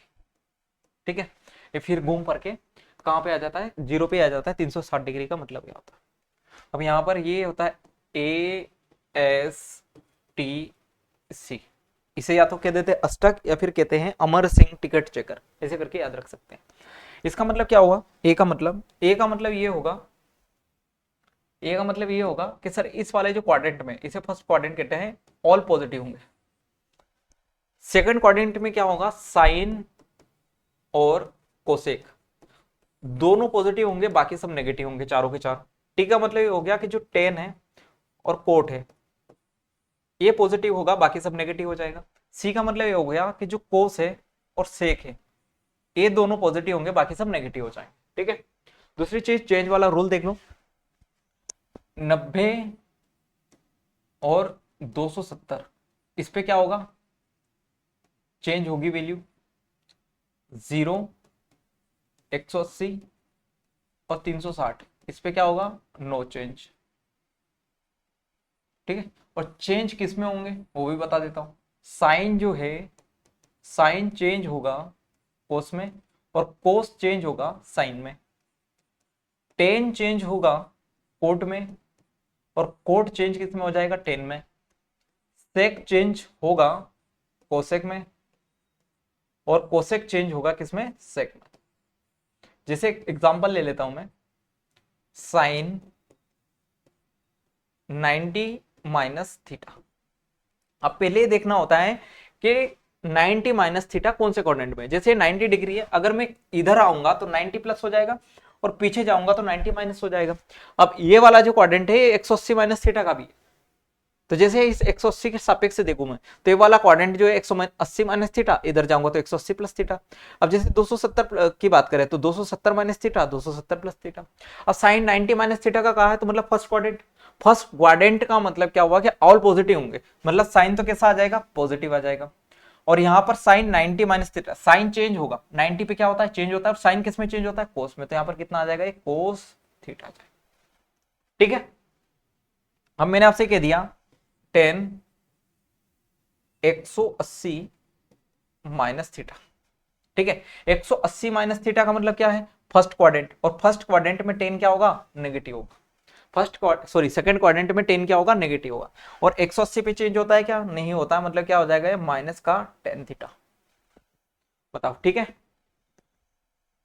एक दो चीजें और लिख देता हूं मैं, कि अगर यही क्वाड्रेंट सिस्टम से लिखी हो कि a प्लस बी बराबर कितना है, 90 डिग्री, a प्लस बी बराबर कितना है, 90 डिग्री है, तो आपके पास में क्या होगा, साइन स्क्वायर है प्लस कोस स्क्वायर बी बराबर कितना हो जाएगा, 1। सही है, हाँ, साइन स्क्वायर है प्लस कोस स्क्वायर बी बराबर कितना हो जाएगा, 1। ये होगा आपके पास में साइन स्क्वायर है प्लस साइन स्क्वायर बी, ये होगा ना। अगर मैं कोस स्क्वायर बी को लिखूंगा तो उधर चेंज हो जाएगा। ठीक है, तो यहाँ पर हो जाएगा साइन स्क्वायर बी बराबर कितना हो जाएगा, 1। ऐसे कोस में भी लिख सकते हैं अपन, कोई दिक्कत। टेन ए इंटू कोट 10 इंटू 10 बी, यहाँ भी यही होगा ना, नहीं नहीं, कोट बी, क्योंकि कोट चेंज हो जाएगा फिर उसमें। कोट बी बराबर भी कितना हो जाएगा 1, और सेक ए इंटू कोसेक बी बराबर भी कितना हो जाएगा 1 हो जाएगा। ठीक है, क्योंकि बी किस में चेंज हो जाता है, ए में चेंज हो जाता है, कोसेक सेक में चेंज हो जाता है। आपको ये चीज ध्यान रखनी पड़ेगी। यहां पर देखो शानदार सवाल है, एक बार बनाओ इसको।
बनाया, देखो क्या दिया है, 4 कोस 90 माइनस थीटा।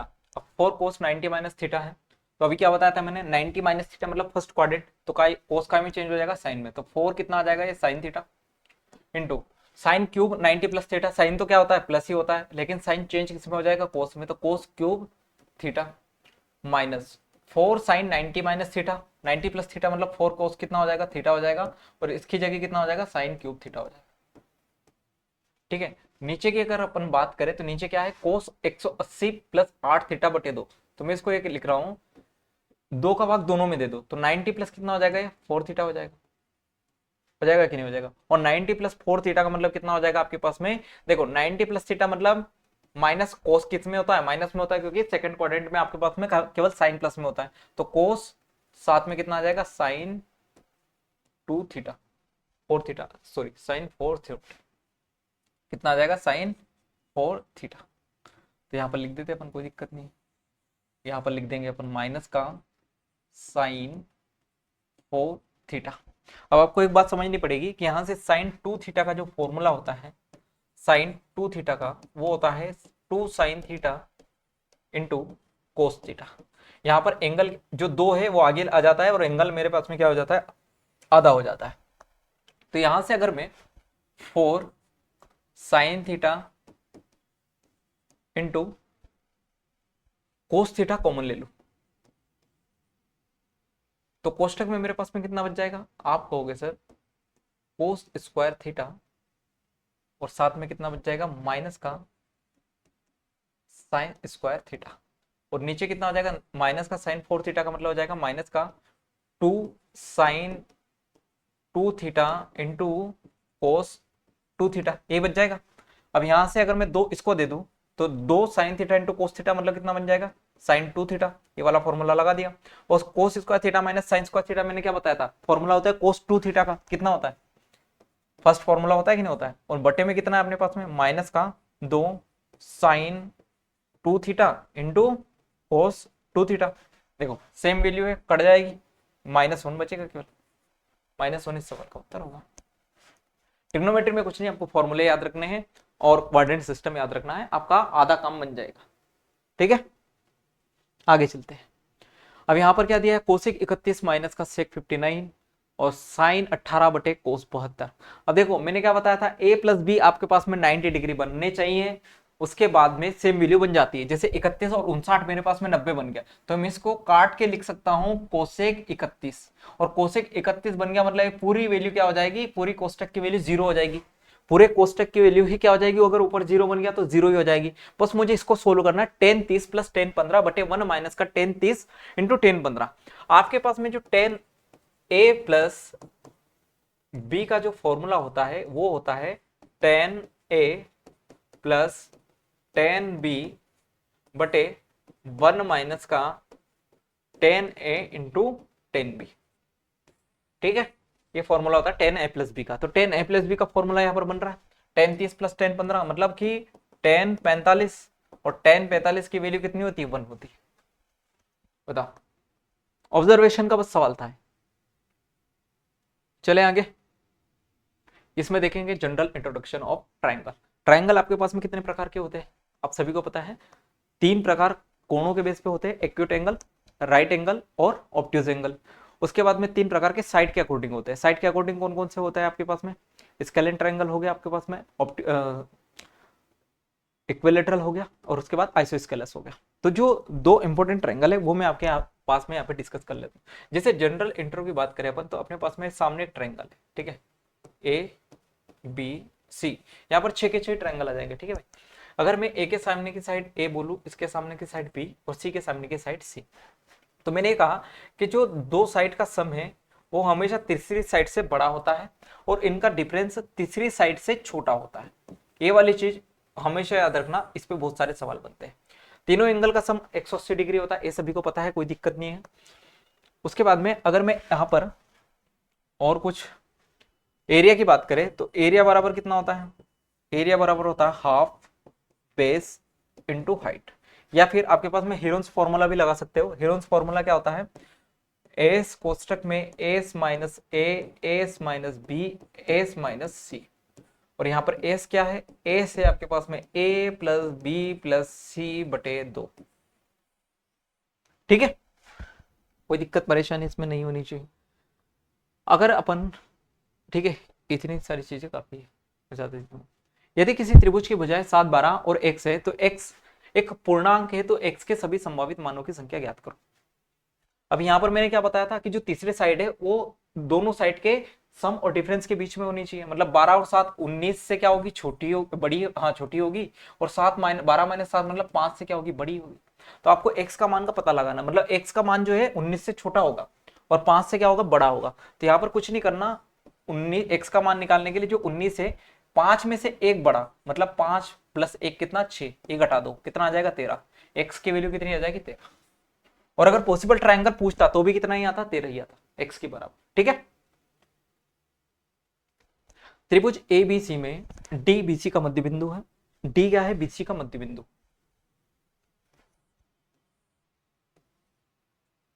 A B और C, यदि DL AB के लंबवत है, DL AB के लंबवत है, यहां पर मैंने बनाया D, ये जो ये खींच दिया मैंने, ये क्या है, 90 डिग्री बन गया। उसके बाद क्या बोला है, DM AC के लंबवत है, जो DM है वो AC के लंबवत है, मतलब यहां पर ये बन गया।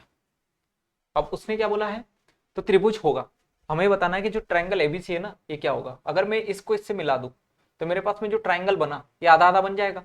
तो मैं आपसे ये कह रहा हूं कि जो ट्रायंगल ABC है ना, ट्रायंगल ABC का एरिया जो है वो किसके बराबर होगा, ट्रायंगल ABD और ट्रायंगल ADC के, क्योंकि क्या है, मिड पॉइंट है, आधा आधा मैंने बांट दिया। तो ट्रायंगल ABC का अगर अपन एरिया की बात करें, तो ट्रायंगल ABC का एरिया क्या होगा, 1/2 हाइट इंटू बेस, बेस मैंने मान लिया BC पे, और यहां पर अगर मैं ABD की बात करूं तो ये क्या है, DL मेरे पास में हाइट है इसकी 1/2, DL क्या है, हाइट है, प्लस बेस कितना है, AB, बेस कितना है, AB। यहां पर अगर बात करें तो यहां पर 1/2, बेस कितना है, बेस आपके पास में है AC इंटू कितना है, DF, ठीक है। तो 1/2 से 1/2 कट जाएगा, एच इंटू कितना बनेगा, BC, और DL बराबर DM तो है ही, तो मैंने इसको कह दिया DL, 1/2 से भाग दे दिया, कोष्टक में कितना बच जाएगा, AB plus AC, AB plus AC। इससे कुछ फर्क नहीं पड़ा, लेकिन इन दोनों का ट्रायंगल इक्वेट करना पड़ेगा, DL AB प्लस AC। अब मैं ये कह रहा हूं कि जो ट्रायंगल ABD है और ADC है, इन दोनों का जो एरिया है वो इक्वेट कर दो। मतलब मैं ये कह रहा हूं कि 1/2 DL इंटू AB बराबर 1/2 DM इंटू AC, ये कर देते। तो 1/2 से 1/2 कट गया, DL और DM दोनों बराबर है, तो यहां से मेरे पास में एक और चीज क्या आ गई, AB बराबर AC। इसी से सारा का सारा क्वेश्चन ही सोल्व हो गया यार। क्योंकि अगर ये दोनों साइड बराबर आ गई और ये मेरे पास में मिड पॉइंट है, तो ऐसा केवल एक ही ट्रायंगल में होता है, आइसोस्केलस में। किसमें होता है? आइसोस्केलस में। चलो इसकी प्रॉपर्टी अपन देख लेते हैं यहाँ पर अपने पास में। जैसे अगर अपने पास में आइसोस्केलस ट्रायंगल दिया है ए, बी और सी, तो इसमें क्या होता है? दोनों साइड क्या होती है? बराबर। ये दोनों साइड बराबर होती है। और अगर मैंने यहाँ पर ये मिड पॉइंट बनाया, ये मिड पॉइंट बनाया, तो यही आपके पास में 90 डिग्री होगा, मतलब यही परपेंडिकुलर होगा। यही मेरे पास में क्या होगा? एंगल बाई सेक्टर भी होगा। यही सब कुछ होगा, ठीक है। मतलब ये अगर ए था तो यहाँ पर a बाई 2 होगा, और ये क्या हो जाएगा आपके पास में? b हो जाएगा। इसका एरिया का लोग फॉर्मूला बताते हैं, लेकिन क्या है इसमें डायरेक्ट पाइथागोरस या फिर ट्रिपलेट लगा के आसानी से आंसर ला सकते हैं, फालतू फॉर्मूले रटने की जरूरत नहीं। दूसरा जो इक्विलेटरल ट्रायंगल है, इक्विलेटरल ट्रायंगल में क्या होता है? ये ए है, बी है और सी, तीनों साइड क्या होगी? बराबर होगी। यहाँ पर एंगल 60 डिग्री का बनेगा, यहाँ भी एंगल 60 डिग्री का बनेगा, यहाँ भी एंगल कितने का बन जाएगा? 60 डिग्री का।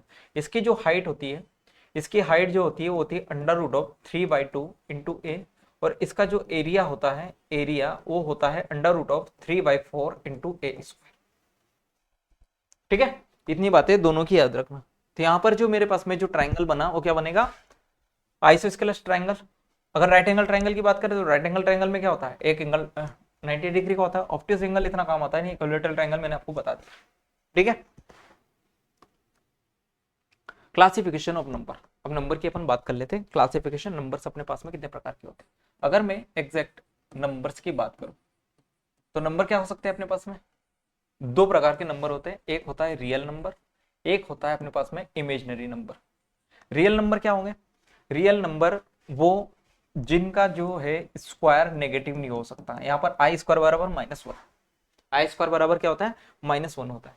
अब रियल नंबर फर्दर अपन दो पार्ट में डिवाइड कर सकते हैं। कौन कौन से? एक तो रेशनल नंबर, एक रेशनल नंबर और एक इरेशनल नंबर। इरेशनल का नंबर का मतलब क्या होता है? कि जिनको हम p बाई क्यू के फॉर्म में नहीं लिख सकते, और रेशनल नंबर का मतलब क्या हुआ? जिसको हम p बाई क्यू के फॉर्म में लिख सकते हैं, ठीक है। अब यहाँ पर सारे के सारे नंबर हो जाते हैं जिनमें अपने पास में वो फ्रैक्शन भी आ जाते हैं, वो दशमलव भी आ जाते हैं, जिनमें अपन क्या करते हैं, एक तो रिपीटेशन वाला होता है, एक नॉन रिपीटेशन वाला। तो सारे के सारे irrational number p by Q के फॉर्म में आ जाते हैं, ठीक है। अब जो रेशनल नंबर है, रेशनल नंबर ये भी दो प्रकार के होते हैं। रेशनल नंबर कितने प्रकार के होते हैं? दो प्रकार के। कौन कौन से? एक तो फ्रैक्शन हो गया आपका, एक हो गया आपके पास में इंटीजर। एक क्या हो गया? इंटीजर। अब फ्रैक्शन तीन प्रकार की होती है। कौन कौन सी? एक होती है आपके पास में शुद्धतम रूप वाली, शुद्ध को क्या बोलेंगे?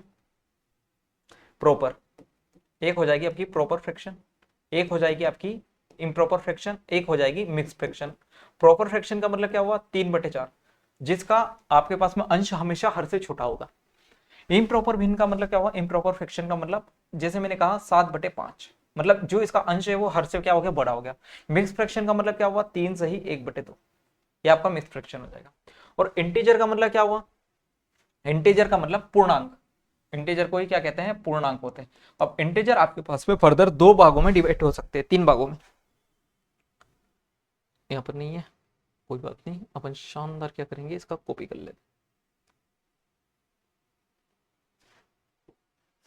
देखो, अब जो इंटीजर्स हैं उनको भी अपन आगे डिवाइड कर सकते हैं, ये याद रखना भाई, ठीक है। वरना कह दो मुझे समझ नहीं आ रहा, इसमें क्या समझाऊं। इंटीजर्स जो है वो तीन पार्ट में। कौन कौन से? एक तो आपके पास में प्राइम नंबर्स या फिर पॉजिटिव इंटीजर्स होते हैं ना यार।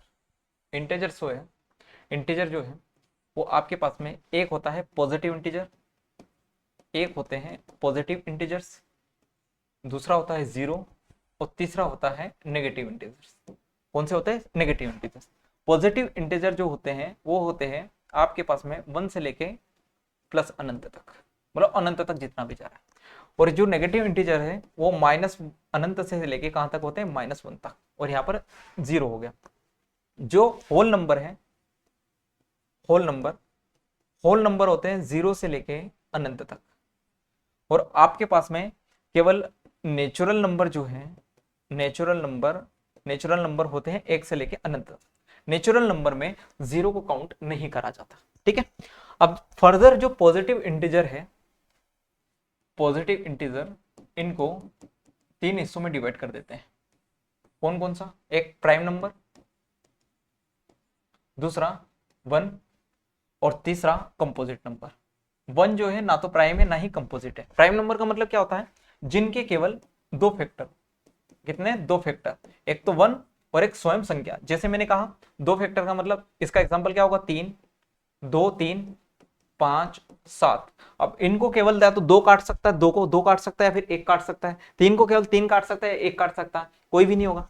लेकिन यही अपन कंपोजिट नंबर की बात करें तो जैसे क्या हो गया? 4 हो गया, 6 हो गया, 8 हो गया, ऐसे चलती जाएगी। अब 4 के देखो 2 फैक्टर होगा, 1 फैक्टर हो गया और स्वयं 4 हो गया, मतलब 2 से ज्यादा फैक्टर हो गए कि नहीं हो गए? मतलब कि जिसके 2 से ज्यादा फैक्टर होंगे वो कंपोजिट नंबर होगा। प्राइम नंबर का मतलब क्या हो गया? 2, 3, 5, 7। ठीक है। अब प्राइम नंबर में भी क्या होगा? 3 प्राइम नंबर देखी होंगी आपने, 3 प्राइम नंबर जो कि लगातार आ गई, जैसे 2, 3, 3, 5, 7, 8, ये सारी चीज क्या हो जाएगी? प्राइम नंबर हो जाएगी। ठीक है।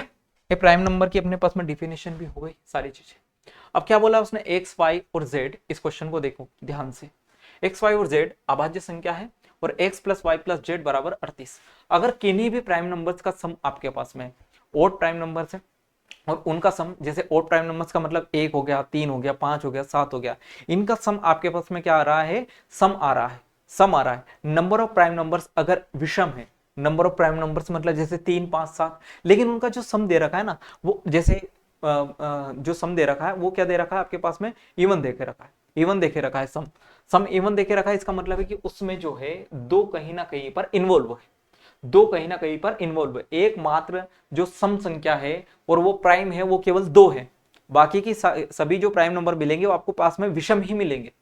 एकमात्र 2 ऐसा ही है जो प्राइम है और सम भी है। यहां पर x plus y plus z जो दिया है वो कितना दिया है आपके पास में? 38 दिया है। कितना दिया? 38 दिया है। तो एक्स का अधिकतम मान पूछा है, तो वाई जेड से कुछ नहीं करना, मैं जेड को 2 बना दे रहा हूं। तो मेरे पास में एक्स प्लस वाई की वैल्यू 38 माइनस 2 कितनी आ गई? 36। कितनी आ गई? 36 आ गई। अब देखो मुझे x को क्या करना है? x को लेना है मुझे मैक्सिमम, x को मुझे लेना है मैक्सिमम। तो एक प्राइम नंबर नहीं है, 2 प्राइम नंबर नहीं है, मतलब मैं y की जगह 2 रख सकता हूं। अगर मैंने y की जगह 2 रखा तो x की वैल्यू 34 आ जाएगी, जो कि x की वैल्यू 34 पॉसिबल नहीं है, क्योंकि मुझे x को क्या बनाना है? प्राइम बनाना है। x को क्या बनाना है? प्राइम बनाना है। अगर मैं y की जगह 3 रखूं, क्योंकि y भी तो क्या है? प्राइम नंबर ही है, तो x की y की जगह 3 रख सकता हूं मैं। 36 माइनस 3 कितना आ जाएगा? 33। 33 भी प्राइम नहीं है, मतलब मैं यहाँ पर 3 भी नहीं रख सकता। 4 तो रख ही नहीं सकता, 4 प्राइम नहीं है। 5 रख सकता हूं। अगर 5 को रखूंगा 36 माइनस 5 कितना आ जाएगा? 31। मतलब x की वैल्यू मेरे पास में यहाँ पर कितनी आई? 31। तो 31 इस सवाल का उत्तर क्या हुआ? 31 इस सवाल का उत्तर होगा। बताओ भाई। ठीक है, चलो आगे। सिलेंडर का कंसेप्ट बता देते हैं आपको, सिलेंडर क्या होता है। जैसे मैंने ये बनाया सिलेंडर, सिलेंडर तो सभी ने देखा होगा अपने घर पे। ठीक है, ये आर होती है, ये क्या होता है? एच होता है। तो इसका जो वॉल्यूम होगा, इसका जो वॉल्यूम होगा वो क्या होगा? Pi are square h. जो लेटरल सरफेस एरिया होगा वो क्या होगा? 2 pi are h. Total surface area क्या होता है अपने पास में? Lateral surface area plus 2 into area of base. तो लेटरल सरफेस एरिया कितना है? 2 पाई आर एच, और एरिया ऑफ बेस कितना हो जाएगा? Pi are square. तो यहाँ से 2 पाई आर कॉमन ले सकते हैं अपन, तो कितना बन जाएगा? ये आर प्लस एच बन जाएगा। ठीक है, तो ये मेरे पास में सिलेंडर के फॉर्मूले हो गए, याद रखना। अच्छा ये देखो, एक बेलनाकार तेल टैंक की त्रिज्या 5 मीटर और कुल सतह का क्षेत्रफल कितना है? 628 वर्ग मीटर। मतलब यहाँ पर जो रेडियस है वो कितनी है? 5 है, और टोटल सरफेस एरिया वो कितना है? 628 है। ठीक है, अब उसमें क्या पूछा है? इसका घुमावदार सतह का क्षेत्रफल मतलब लेटरल सरफेस एरिया पूछा है। अब टोटल सरफेस एरिया क्या होता है? वो होता है lateral surface area plus 2 into area of base, बराबर कितना दे रखा है? 628 दे के रखा है। लेटरल सरफेस एरिया हमें बताना है plus 2 into area of base, मतलब पाई आर स्क्वायर, तो 22/7, और आर स्क्वायर मतलब कितना हो जाएगा? 25, बराबर कितना? 628। तो यहाँ पर कितना हो जाएगा? 25 चुक 100 मतलब 1100/7। एल एस ए बराबर कितना हो जाएगा? 628 बराबर माइनस का 1100/7, तो 628 माइनस का 7 एकम 7 कितना बचा, 4 बचा, 7 पंजे 35, 5 बचा, 7 7 49, मतलब 157 घटाना है। 157 घटाना है, तो 8 माइनस 7 कितना बचेगा, 1। 12 में से 5 जाएगा, कितना बच जाएगा, 7। 5 में से 1 जाएगा, 471, तो 471 के आसपास आएगा। 471 के आसपास सी ऑप्शन इस सवाल का उत्तर। ठीक है, बताओ, समझो एक बार, समझ गए। लाइन एंड एंगल की प्रॉपर्टी हमें यहां से बतानी है। लाइन एंड एंगल क्या होता है, देखो एंगल आपके पास में 3 प्रकार के होते हैं, आपको पता होगा। एक एक्यूट एंगल, एक राइट एंगल और ऑब्ट्यूज एंगल। एक्यूट का मतलब क्या हुआ, एक्यूट एंगल का मतलब ये हुआ कि जो कि 90 डिग्री से छोटा होता है। जो कि राइट एंगल का मतलब क्या हुआ, जो कि एग्जैक्ट 90 डिग्री होता है। लिख ही देता हूँ अच्छे से, नोट्स भी मिल जाएंगे ताकि रिवीजन कर पाओ। देखो एक होता है एक्यूट, एक होता है राइट एंगल, एक होता है ऑब्ट्यूज एंगल। एक्यूट एंगल का मतलब क्या होगा कि जो कि 90 डिग्री से छोटा होगा। राइट एंगल का मतलब क्या होगा कि जो कि 90 डिग्री से बराबर होगा। और एक होगा क्या, ऑब्ट्यूज, जो कि 90 डिग्री से बड़ा होगा, जो ग्रेटर देन 90 डिग्री होगा। ये होता है ना, ये बड़ा, हाँ बड़ा छोटा। दूसरी चीज क्या होती है, दूसरी चीज ये होती है कि अगर कोई मेरे पास में ट्रायंगल है, मेरे पास में ट्रायंगल है और यहाँ पर मैंने इसका अति ये एक्स्ट्रा वाला एरिया निकाल दिया। जैसे यहाँ पर एरिया क्या, मतलब लाइन को बढ़ा दिया, ए बी और सी, एक्सटीरियर एंगल निकाल दिया।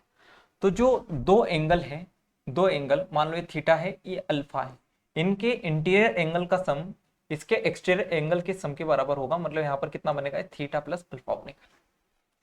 कितना बन जाएगा, थीटा प्लस अल्फा बन जाएगा। बताओ क्लियर है, कोई दिक्कत नहीं है, ठीक है। दूसरी चीज मैंने आपसे कहा कि मेरे पास में एक ट्रायंगल है ए बी सी। एक मैंने आपके पास में खींचा 90 डिग्री और दूसरा मैंने ये खींचा आपके पास में एंगल बाइसेक्टर, मतलब ये डी बोल दिया, ई बोल दिया। तो यहाँ पर आपके पास में जो एडी है, एडी वो एंगल बाइसेक्टर है, एंगल बाइसेक्टर। और जो एई है वो क्या है, perpendicular on BC, perpendicular on BC.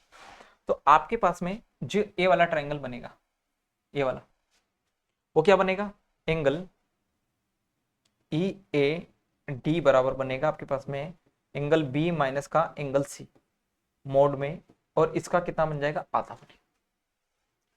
ठीक है, अब पैरेलल लाइन की बात कर लेते हैं। अगर दो लाइन पैरेलल है, अगर दो लाइन पैरेलल है और मैंने इनके बीच एक ट्रांसवर्सल लाइन खींच दी, तो यहां पर भी एंगल बन रहा है एक, यहाँ पर दो, यहाँ पर तीन, यहाँ पर चार, यहाँ पर बनेगा 5 6 7 और 8। तो आपको क्या देखना है, लाइन के इस तरफ देखो, लाइन के इस तरफ ऊपर तरफ, लाइन के इस तरफ देख रहा हूं, जैसे ये वाला हिस्सा छिपा दिया मैंने, तो यहाँ पर एक है, यहाँ पर एक। लाइन के ऊपर ऊपर देखो, लाइन के क्या देखो, ऊपर ऊपर देखो। तो यहाँ पर आपके पास में क्या दिख रहा है,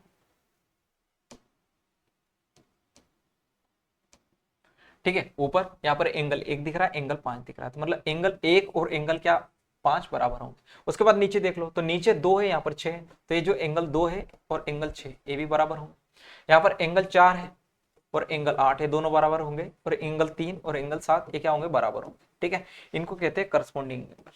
क्या कहते हैं, करस्पॉन्डिंग एंगल। दूसरी चीज, एंगल 2 और एंगल 5 इनका सम 180 डिग्री होता है। यहां पर एंगल 3 और एंगल 8 इनका सम कितना होता है, 180 डिग्री होता है। ठीक है, कोई दिक्कत परेशानी नहीं है। तो इतनी चीज इसमें याद रखना। अच्छा, इसको बोलते हैं इंटीरियर एंगल। एक्सटीरियर एंगल का सम भी हो सकता है, एंगल 1 प्लस एंगल 6 का सम 180 डिग्री, एंगल 4 प्लस एंगल 7 इनका सम भी 180 डिग्री होगा। ठीक है, ये अपने पास में हो गया। और कुछ तो नहीं बच रहा, और कुछ तो नहीं बच रहा ना भाई।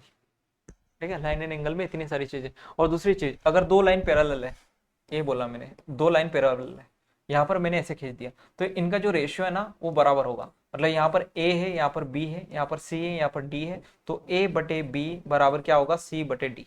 ए वाली जो लाइन है क्या है, पैरेलल है। क्या है, पैरेलल। ठीक है, और अगर पैरेलल लाइंस के बीच, अगर पैरेलल लाइंस के बीच आपके पास में ऐसा एम वाली आकृति बनती दिखाई दे, कैसी बनेगी, एम वाली आकृति।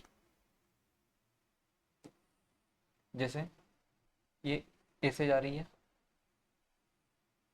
ये ऐसे, ठीक है, ऐसे एम वाली आकृति बने दिखाई दे, तो यहाँ पर अल्फा, यहाँ पर क्या एंगल बन रहा है, बीटा, तो मतलब ये जो एंगल बनेगा वो बनेगा अल्फा प्लस बीटा, ठीक है। ये वाली चीज भी याद रखना। एक और बता देता हूं, जैसे अगर मान लो तीर का निशान आपको कहीं बनता दिखाई दे, तीर का निशान ऐसे करके, तो यहां पर मान लो ए एंगल है, यहां पर बी है, और यहां पर क्या है, सी है, तो यहां पर जो एंगल बनेगा वो बनेगा ए प्लस बी प्लस सी, ठीक है। तो एंगल की ये वाली प्रॉपर्टी हमेशा याद रखना। इस पे बेस्ड क्वेश्चन कर लेते हैं। इस क्वेश्चन को एक बार ट्राई करो, इस क्वेश्चन को ट्राई करो एक बार।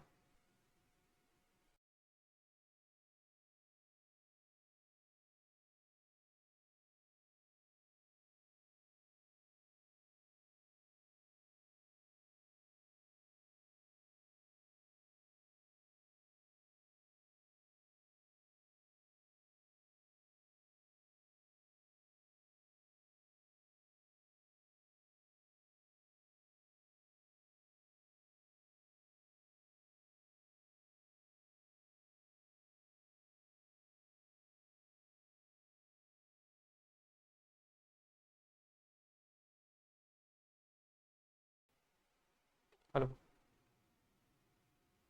चलो देखो इस सवाल को, क्या बोला है, नीचे दी गई आकृति में x degree, a degree, c degree and pi minus b degree दर्शाए गए निम्नलिखित में से कौन सा सही है। अब देखो हमें ये वाला एंगल बताना है। अब अगर इस एंगल को आप ध्यान से देखो तो इस वाले ट्रायंगल को देखो, इस वाले ट्रायंगल को देखो, इस वाले ट्रायंगल का एक्सटीरियर एंगल है। मतलब अगर मुझे, अगर इस वाले एंगल का पता चल जाए, इस वाले एंगल का पता, तो मैं x डिग्री को आसानी से बता सकता हूं, क्योंकि इन दोनों का सम मुझे x डिग्री के बराबर मिलेगा, ठीक है। तो बता देते हैं आराम से, कोई दिक्कत नहीं। देखो अगर ये एंगल जो है पाई माइनस 20 डिग्री है, तो ये एंगल क्या बनेगा, b डिग्री, क्योंकि लाइन पे बनने वाला एंगल, लाइन पे बनने वाला एंगल क्या होता है, 180 डिग्री, ठीक है। एक होता है कॉम्प्लीमेंट्री एंगल, अच्छा वो नहीं बताया, कॉम्प्लीमेंट्री और सप्लीमेंट्री एंगल भी बता देता हूँ, यहां बता देता हूं। कॉम्प्लीमेंट्री एंगल का सम 90 डिग्री होता है, कॉम्प्लीमेंट्री एंगल का सम जो है 90 डिग्री, और सप्लीमेंट्री एंगल का सम 180 डिग्री होता है, ठीक है। अब यहां पर जो लाइन पे बनने वाले एंगल होते हैं वो सप्लीमेंट्री होते हैं। जैसे अगर मान लो ये पूरी लाइन है और यहां पर मेरे पास में एक एंगल ए बन रहा है, एक एंगल बी बन रहा है, तो ए प्लस बी बराबर कितना होगा, 180 डिग्री हो जाएगा, ठीक है। ए प्लस बी कितना हो जाएगा, 180 डिग्री होगा। तब यहां से पाई माइनस बी है, मतलब 180 माइनस बी, तो कितना बनेगा, बी बनेगा। और ए, अगर ए है ये बी है, तो तीसरा एंगल जो है इस वाले ट्राइंगल का, इस वाले ट्राइंगल का क्या बनेगा, एक्सटीरियर एंगल, क्या बनेगा, एक्सटीरियर एंगल। देखो इस ट्राइंगल को देखो, देखा, इस वाले ट्रायंगल को देखो, यहाँ पर बी है, यहाँ पर ए है, तो यहाँ पर ये एक्सटीरियर एंगल बनेगा, मतलब कितना, इन दोनों का सम ए प्लस बी, ठीक है। अब मुझे ये एंगल चाहिए था, क्योंकि इन दोनों का सम इस एक्स के बराबर होगा, तो इन दोनों का सम कितना बन जाएगा, C plus A plus B, मतलब ए प्लस बी, एक्स की वैल्यू कितनी आ जाएगी, A plus C plus B. C option इस सवाल का उत्तर होगा, ठीक है। आसान था, बस खाली आपकी ऑब्जर्वेशन की जरूरत थी, एक कॉन्सेप्ट लगा इसमें, ठीक है। एक समकोण त्रिभुज एबीसी 10 सेंटीमीटर त्रिज्या वाले एक वृत्त के अंतर्गत अंकित खींचा गया। यार फिर टाइम ज्यादा हो जाएगा, एक काम करो, इस सवाल को HW में लो और करो, इसका मैं नोटेशन दे दूंगा, ठीक है। होलो सिलेंडर की बात कर लेते हैं। होलो सिलेंडर क्या होता है, डायरेक्ट फॉर्मूला लिखो इसका। इसका जो वॉल्यूम होता है, इसका जो वॉल्यूम होता है वो होता है pi are square minus R square into H, ठीक है। लेटरल सरफेस एरिया वही चीज 2 pi R minus R into H, ठीक है। आर प्लस आर होता है ना, R plus R, 2 pi are H plus 2 pi R H, और टोटल सरफेस एरिया से निकाल ही लोगे, क्या होगा, lateral surface area plus 2 into area of base. 2 into area of base मतलब कितना हो जाता है, चलो बता देता हूँ, 2 पाई कोष्टक में R plus R into H plus 2 pi are square minus का R square, R square minus R square, यहाँ से क्या कॉमन ले सकते हैं अपन, 2 पाई कोष्टक में आर प्लस आर कॉमन ले लो, तो क्या बच जाएगा यहाँ से, R minus R plus H, ये हो जाएगा टोटल सरफेस एरिया, ठीक है। एक खोखला गार्डन रोलर 63 सेंटीमीटर चौड़ी है, जिसकी घेरा 440 सेंटीमीटर। अच्छा, जब भी ऐसा चीज दिखाई दे कि 63 सेंटीमीटर चौड़ी है, मतलब ये आपको दे रखी है आपके पास में हाइट, हाइट कितनी दे रखी है 63, और जिसकी घेरा, घेरा का मतलब लेटरल सरफेस एरिया देखा रखा है इसका। लेटरल सरफेस एरिया कितना होता है, ये होता है आपके पास में 2 पाई आर प्लस आर बराबर कितना 440। यहाँ से 2 इंटू पाई मतलब कितना 22/7 इंटू आर प्लस आर बराबर कितना हो जाएगा 440। यहाँ से 22 से कितनी बार कट जाएगा 20 बार, और 2 से कितनी बार कट जाएगा 10 बार। तो यहाँ से आपके पास में आर प्लस आर बराबर कितना हो जाएगा 70 हो जाएगा। कितना हो जाएगा 70 हो जाएगा। अब उसमें क्या बोला है 4 सेंटीमीटर लोहे से बनी है, मतलब जो, अब अगर मैं आपसे कहूं कि जो खोखला गोला है वो कैसे बनता है, कैसे बनता है, मतलब यहाँ पर जो इसने ये 4 सेंटीमीटर देके रखी है ना, यहाँ पर लोहे की परत चढ़ा दी ऐसे करके, ये 4 सेंटीमीटर, मतलब इसकी जो आंतरिक त्रिज्या है वो दे दी इसने। आंतरिक त्रिज्या कितनी दे दी R4। तो यहाँ से मेरे पास में जो सरकम रेडियस है 70-4 कितनी हो जाएगी 66 हो जाएगी। कितनी हो जाएगी 66 हो जाएगी। तो यहाँ से आपके पास में आयतन पूछा तो बता देंगे, क्या दिक्कत है। अब तो सबका आ गया अपने पास में 22/7 इंटू आर स्क्वायर माइनस का आर स्क्वायर, तो 66 का स्क्वायर माइनस का 4 का स्क्वायर इंटू कितना आ जाएगा 63। यहाँ पर 9 का मल्टीप्लाई आप चेक कर सकते हो आराम से, ठीक है 9। अच्छा इसके ऑप्शन सब गलत है, ठीक है, इसके ऑप्शन सब गलत है, इसका आंसर कुछ और आएगा। इसका आंसर चेक कर लेना, इसको सोल्व करेगा आपके पास में क्या आ जाएगा होलो सिलेंडर, ठीक है। टीएसडी का कॉन्सेप्ट बता देते हैं। देखो मेन चीज क्या है कि जो डिस्टेंस है, डिस्टेंस वो बराबर होती है आपके पास में स्पीड इनटू टाइम के। अब मैं अगर यहाँ पर डिस्टेंस को कांस्टेंट रखता हूँ, अगर डिस्टेंस को कांस्टेंट रखूंगा तो मेरे पास में स्पीड और टाइम जो है एक दूसरे के अपोजिट आ जाएंगे। इसका मतलब क्या है कि अगर स्पीड का रेशियो अगर 3:4 है तो मेरे पास में टाइम का रेशियो कितना आ जाएगा 4:3। डिस्टेंस को कांस्टेंट रख दिया, अगर मैं स्पीड को कांस्टेंट रखता हूँ, स्पीड को कांस्टेंट रखता हूँ तो डिस्टेंस और टाइम का रेशियो कितना आएगा इक्वल आएगा। अगर टाइम को कांस्टेंट रखते हैं तो मेरे पास में डिस्टेंस और स्पीड का जो रेशियो है वो क्या आएगा इक्वल आएगा। बस खाली टीएसडी में इतना सा कॉन्सेप्ट आपको ध्यान रखना है आज के लिए, बाकी आगे अपन डिस्कस करेंगे। जैसे यहाँ पर क्या दिया है, दो व्यक्ति एक स्थान से क्रमशः 9 किलोमीटर और 12 किलोमीटर प्रति आवर की चाल से चलते हैं। यात्रा को पूरा करने के लिए पहला व्यक्ति दूसरे व्यक्ति से 20 मिनट अधिक लेता है। देखो डिस्टेंस दोनों में सेम है, डिस्टेंस यहाँ पे क्या आ गई सेम आ गई।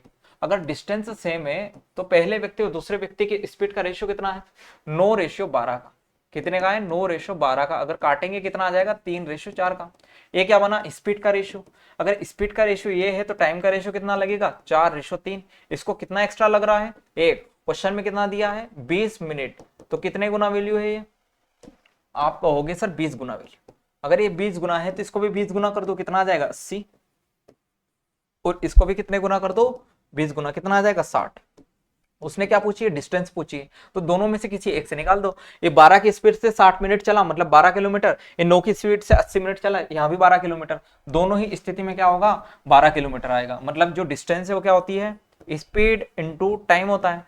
तो किसी एक से निकाल लो, यहां से निकालो यहां से निकाल लो, तो 12 इंटू 60 मिनट मतलब 1 घंटा, तो कितना आ जाएगा 12 किलोमीटर।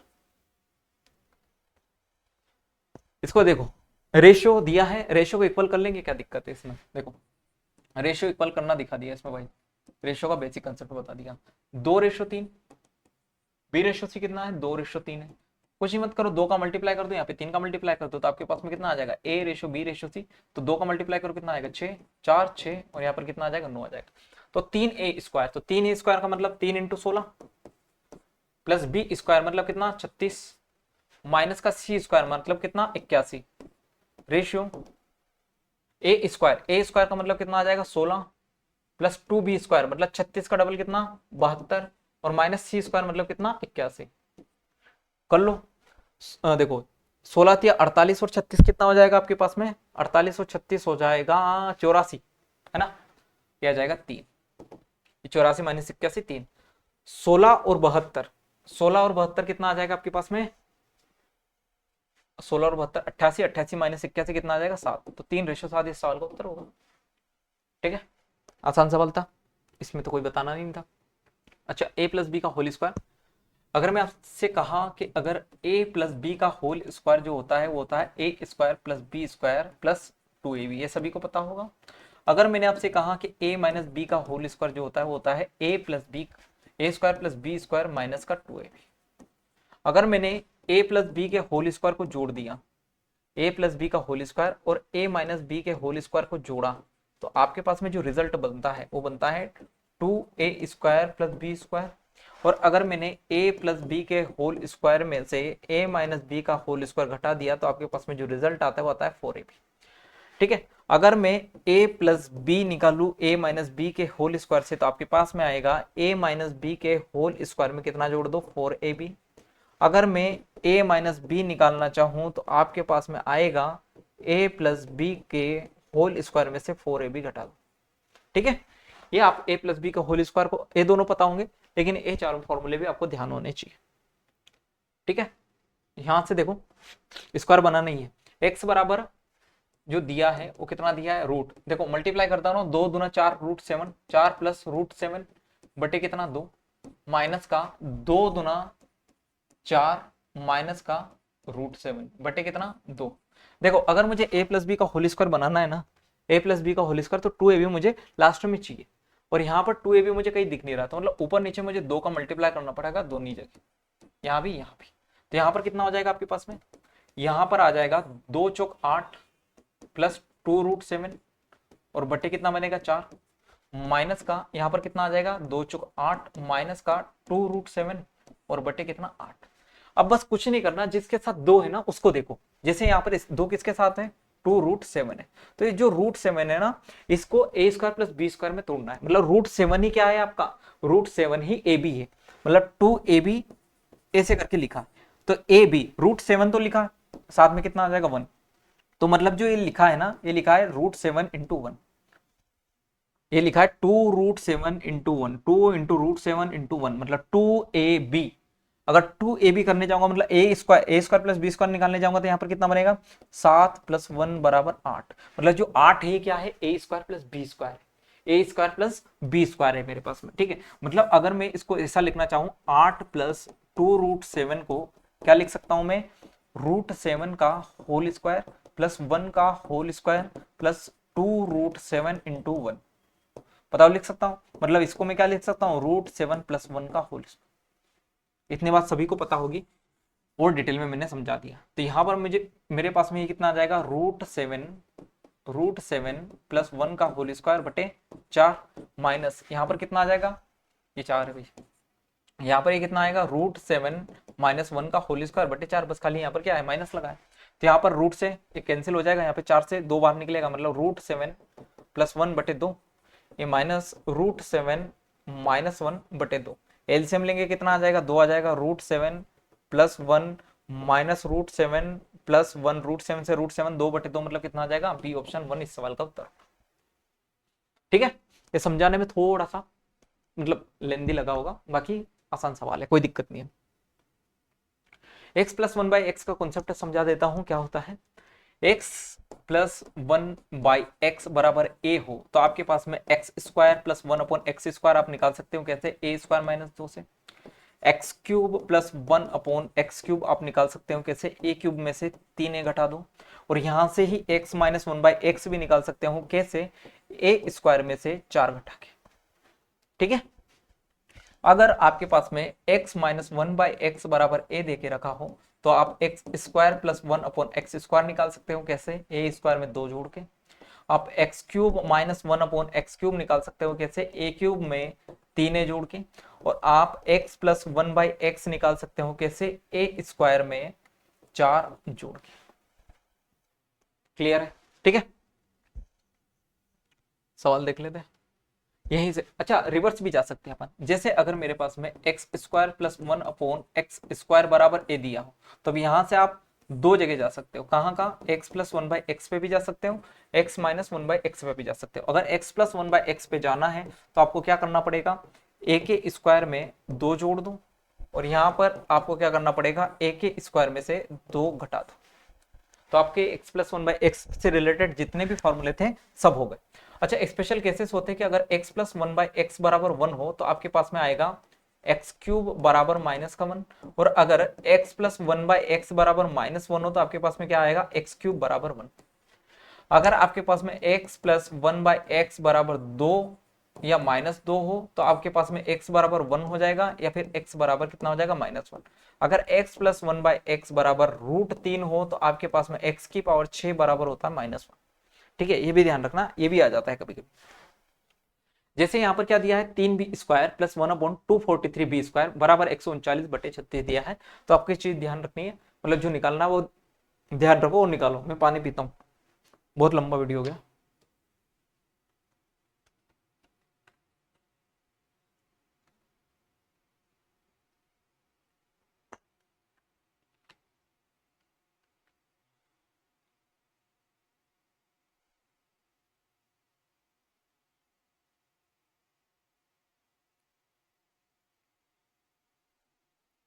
देखो यहाँ पर 3b² प्लस 2/1/243b² बराबर दिया है। देखो 3b² प्लस 1/243b² बराबर 139 बटे कितना दिया है, 36 दिया है। अब आपको एक चीज ध्यान रखनी है, यहाँ पर स्क्वायर दिया है मतलब मुझे सिंगल वैल्यू में जाना है, तो मुझे वो वाला फॉर्मूला लगाना पड़ेगा, लेकिन यहाँ पर स्क्वायर बनाना पड़ेगा। अगर स्क्वायर बनाना है तो ऊपर नीचे 3 से, या फिर पूरे समीकरण में, पूरी इक्वेशन में 3 का मल्टीप्लाई कर दो। अगर 3 का मल्टीप्लाई करो तो कितना बनेगा, 9b²। यहाँ पर 3 से काट देंगे मतलब कितना बन जाएगा, 81b²। और यहाँ पर 3 से कितनी बार कट जाएगा, 139 बटे कितना 12। मतलब मैं यहाँ पर सिंगल वैल्यू आ सकता हूँ, यहाँ पर सिंगल वैल्यू आ सकता हूँ। तो 3b² में से कितना निकलेगा, 9b² में से 3b, और 81b² में से कितना निकलेगा, 9b निकलेगा, बराबर यहाँ पर क्या लग जाएगा, √139 बटे कितना 12, और यहाँ पर क्या आएगा, प्लस आएगा 2। लेकिन 2 केवल कब रहता, जब इनके साथ कोफिशिएंट नहीं रहता। लेकिन यहाँ पर b के साथ और 9 के साथ क्या है, कोफिशिएंट है, तो इन कोफिशिएंट का भी मुझे क्या करना पड़ेगा, गुणा करना पड़ेगा। ठीक है, तो ये कितना बार कटेगा, 3 बार कटेगा। तो मतलब मेरे पास में यहाँ पर कितना आ जाएगा, 139 बटे 12, मतलब एलसीएम लूंगा 12, तो 139, और यहाँ पर 4 दूना कितना बन जाएगा, 8। तो ये कितना बनेगा मेरे पास में, 147 बटे कितना 12। ये क्या बना, 3b प्लस 1/9b। लेकिन मुझे क्या चाहिए, 18b प्लस 2/3b। मतलब यहाँ पर 6 का गुणा होगा, या भी 6 का गुणा, तब मेरे पास में 18b, 6 का गुणा अगर मैं करूंगा तो 18b प्लस 6/9b बराबर यहाँ पर 147/12 इंटू कितना हो जाएगा, 6। तो यहाँ से 3 से 2 बार कट जाएगा, 3 से 3 बार कट जाएगा, मतलब 18b प्लस 2/3b मेरे पास में आ चुका है। मुझे इसे केवल क्या करना है, सोल्व करना। अगर मुझे सोल्व करना है तो 147 बटे कितना 12, अगर मैं 6 को अंदर ले जाऊंगा तो मतलब कितना हो जाएगा, 36। 12 से कितनी बार कटेगा, 3 बार, तो 147, 14 तिया 81, सॉरी 14 तिया 42, 420, 7 तिया 21, 441, मतलब 21 बाहर निकलेगा। इससे कितना निकल जाएगा, 21 बाहर निकल जाएगा। बी ऑप्शन इस सवाल का उत्तर होगा। ठीक है, ये वही अपना प्राइम नंबर्स के ऊपर एक क्वेश्चन है। दो धनपूर्ण संख्या है p और q के बारे में जो इस प्रकार है कि p अभाज्य और q भाज्य संख्या है, निम्नलिखित कथनों पर विचार करें। p इंटू q विषम संख्या है। अच्छा, p क्या है, p और q है। p अपना प्राइम नंबर है और q क्या है, कंपोजिट, मतलब भाज्य संख्या है, कंपोजिट। अब उसने कहा कि p इंटू q विषम हो सकती है, बिल्कुल हो सकती है। देखो अगर मैंने प्राइम नंबर यहां पर 3 लिया, क्योंकि मैं कोई भी प्राइम नंबर ले सकता हूं, और कंपोजिट नंबर मान लो मैंने यहां पर ले लिया 9, 9 कंपोजिट है, प्राइम नहीं है, विषम संख्या जरूर है लेकिन प्राइम नहीं है, तो मैं 3 इंटू 9 करूंगा ना, अगर 3 इंटू 9 तो 27, 27 क्या आएगा, विषम संख्या आएगी। मतलब पहला जो ऑप्शन है, पहला जो कथन देके रखा है उसने बिल्कुल सही है, कोई दिक्कत नहीं है इसमें। मतलब पहला लागू होता है, अगर p कोई मेरे पास में अभाज्य संख्या प्राइम नंबर है, q कंपोजिट नंबर है, तो p इंटू q का जो गुणनफल है वो विषम हो सकता है, कोई दिक्कत नहीं आएगी उसमें। ठीक है, अब अगला उसने बोला है, अगला कथन जो बोला है वो बोला है कि q बाई p अभाज्य संख्या हो सकती है, बिल्कुल हो सकती है। देखो अगर इसको 3 लिया मैंने, वापस इसको 9 लिया, तो q बटे p मतलब 9/3 कितना होगा, 3। 3 क्या है मेरे पास में, 3 क्या है, 3 आपके पास में अभाज्य संख्या, मतलब ये भी हो सकता है। अगर मैं कंपोजिट नंबर 6 भी लेता हूं ना, तो 6/3 कितना होगा, 2। तो 2 भी क्या है, प्राइम नंबर है। मतलब ये भी जो सेकंड उसने ऑप्शन दिया है, सेकंड स्टेटमेंट दिया है, वो भी क्या होगा, सही होगा। थर्ड क्या बोला, p प्लस क्यू अभाज्य संख्या हो सकती है, बिल्कुल हो सकती है। कैसे, जैसे अगर मैंने इसको बोला कि 4 बोल दिया मैंने कंपोजिट नंबर, और इसको मान लो बोल दिया 3, तो 4 + 3 कितना हो जाएगा, 7, बिल्कुल ये भी हो सकता है। या फिर मान लो मैंने ये बोल दिया कि अब यहाँ पर 5 है, यहाँ पर 5 नहीं ले सकते। मान लो यहाँ पर कितना ले लिया मैंने, 6 ले लिया, और यहाँ पर प्राइम नंबर 7 ले लिया, तो 6 + 7 कितना बन जाएगा, 13। मतलब ये भी क्या हो जाएगा मेरे पास में, सही हो जाएगा, p + q अभाज्य संख्या हो सकती है। तो 1 2 3 डी ऑप्शन इस सवाल का उत्तर होगा। तीनों के तीनों जो उसने स्टेटमेंट दिए थे वो क्या होंगे, बिल्कुल सही होंगे। इस सवाल को देखो, x की पावर 4 + 1/x की पावर 4 बराबर 142 दे के रखा है, x की पावर 7 + 1/x की पावर 7 पूछा है।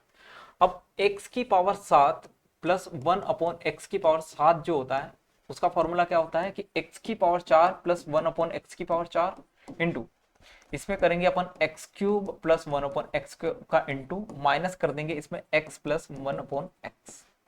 ऐसे ही अगर x की पावर 7 - 1/x की पावर 7 निकालना है तो क्या करना पड़ेगा, x की पावर 4 + 1/x की पावर 4 इंटू x³ माइनस का 1/x³ प्लस कर देंगे इसमें कितना, x + 1/x। ठीक है, अब मुझे क्या चाहिए, x की पावर 4 मतलब क्यूब चाहिए एक, तो x की पावर 7 निकालने के लिए, दूसरा क्या चाहिए, x + 1/x। अगर यहाँ पर x + x² + 1/x² पे मैं जाऊंगा तो क्या होगा, मुझे x42 + 2 मतलब कितना मिल जाएगा, यहाँ पर आपको मिलेगा 12। और यहां से मुझे कहा जाना है, x + 1/x पर, तो फिर से क्या कर दूंगा मैं, 12 + 2 मतलब कितना आ जाएगा आपके पास में, √14। और अगर क्यूब पे जाना है तो x³ + 1/x³ बराबर कितना हो जाएगा, √12 का क्यूब माइनस का 3 √12, और 12 मतलब कितना आ जाएगा, 9 √12। कितना आ जाएगा, 9 √12। सही है, 12 का क्यूब सही, 12 सही है। अब यहाँ पर वैल्यू रख देते हैं अपन, x की पावर 4 + 1/x की पावर 4 कितना है, 142।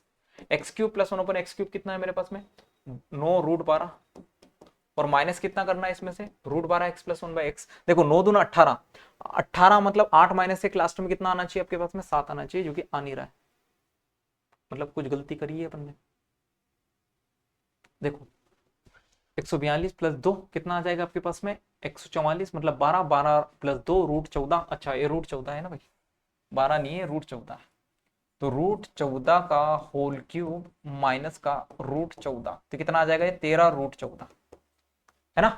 कितना आ जाएगा, 13 √14। तो 9 √12 की जगह कितना रखोगे आप, 13 √14 माइनस कितना आएगा, √14 आएगा। कितना आएगा, √14। तो 3 दूना 6, 6 - 1 मतलब लास्ट में कितना आना चाहिए, 5 आना चाहिए, फिर भी नहीं आ रहा यार। कुछ गड़बड़ करी है अपन ने, बताओ क्या करी है।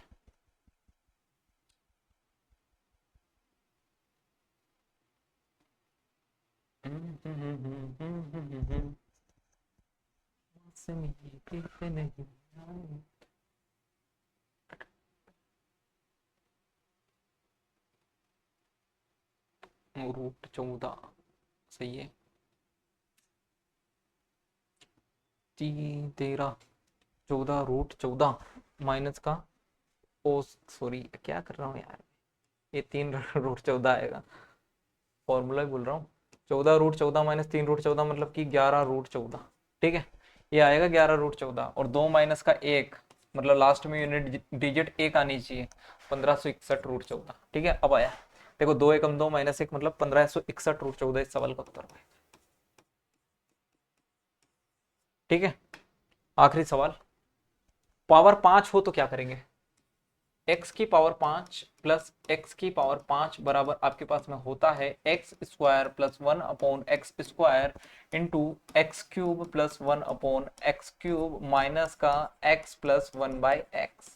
और अगर मैं x की पावर 5 माइनस का x की पावर 5 निकालूं तो आपके पास में होता है x² + 1/x² into x³ minus का 1/x³ माइनस x माइनस का 1/x। ठीक है, ये आपके पास में होता है। अब यहाँ पर a + 1/a बराबर कितना दिया है, 7 दिया है, तो यहाँ से a² + 1/a² कितना आ जाएगा आपके पास में, 7 का स्क्वायर माइनस 2 मतलब 47। और अगर a³ + 1/a³ निकालेंगे तो 7 का क्यूब माइनस का 3 × 7 कितना आ जाएगा, 322। बस फॉर्मूले में लग देंगे। फॉर्मूला क्या रहता है कि x² + 1/x² जो कि कितना देके रखा है, 47 इंटू x³ इंटू 1/x³ कितना देके रखा है, 322, और माइनस कितना हो जाएगा आपके पास में a + 1/a कितना, 7। तो 7 दूना 14 माइनस 7, तो यहाँ पर 3 ऑप्शन है भाई, कितने हैं, 3 है, कोई दिक्कत नहीं, एक ऑप्शन हटा है अभी अपने पास में, तो 7 × 28 और 4 7 छंग 42, मतलब मैं अगर इसमें से 7 कॉमन ले लूँ तो ये बनेगा मेरे पास में 47, यहाँ पर कितना बन जाएगा 7 चौक 28 और 7 छंग 42 माइनस कितना अमन, जो भी होगा वो 7 का मल्टीपल होगा।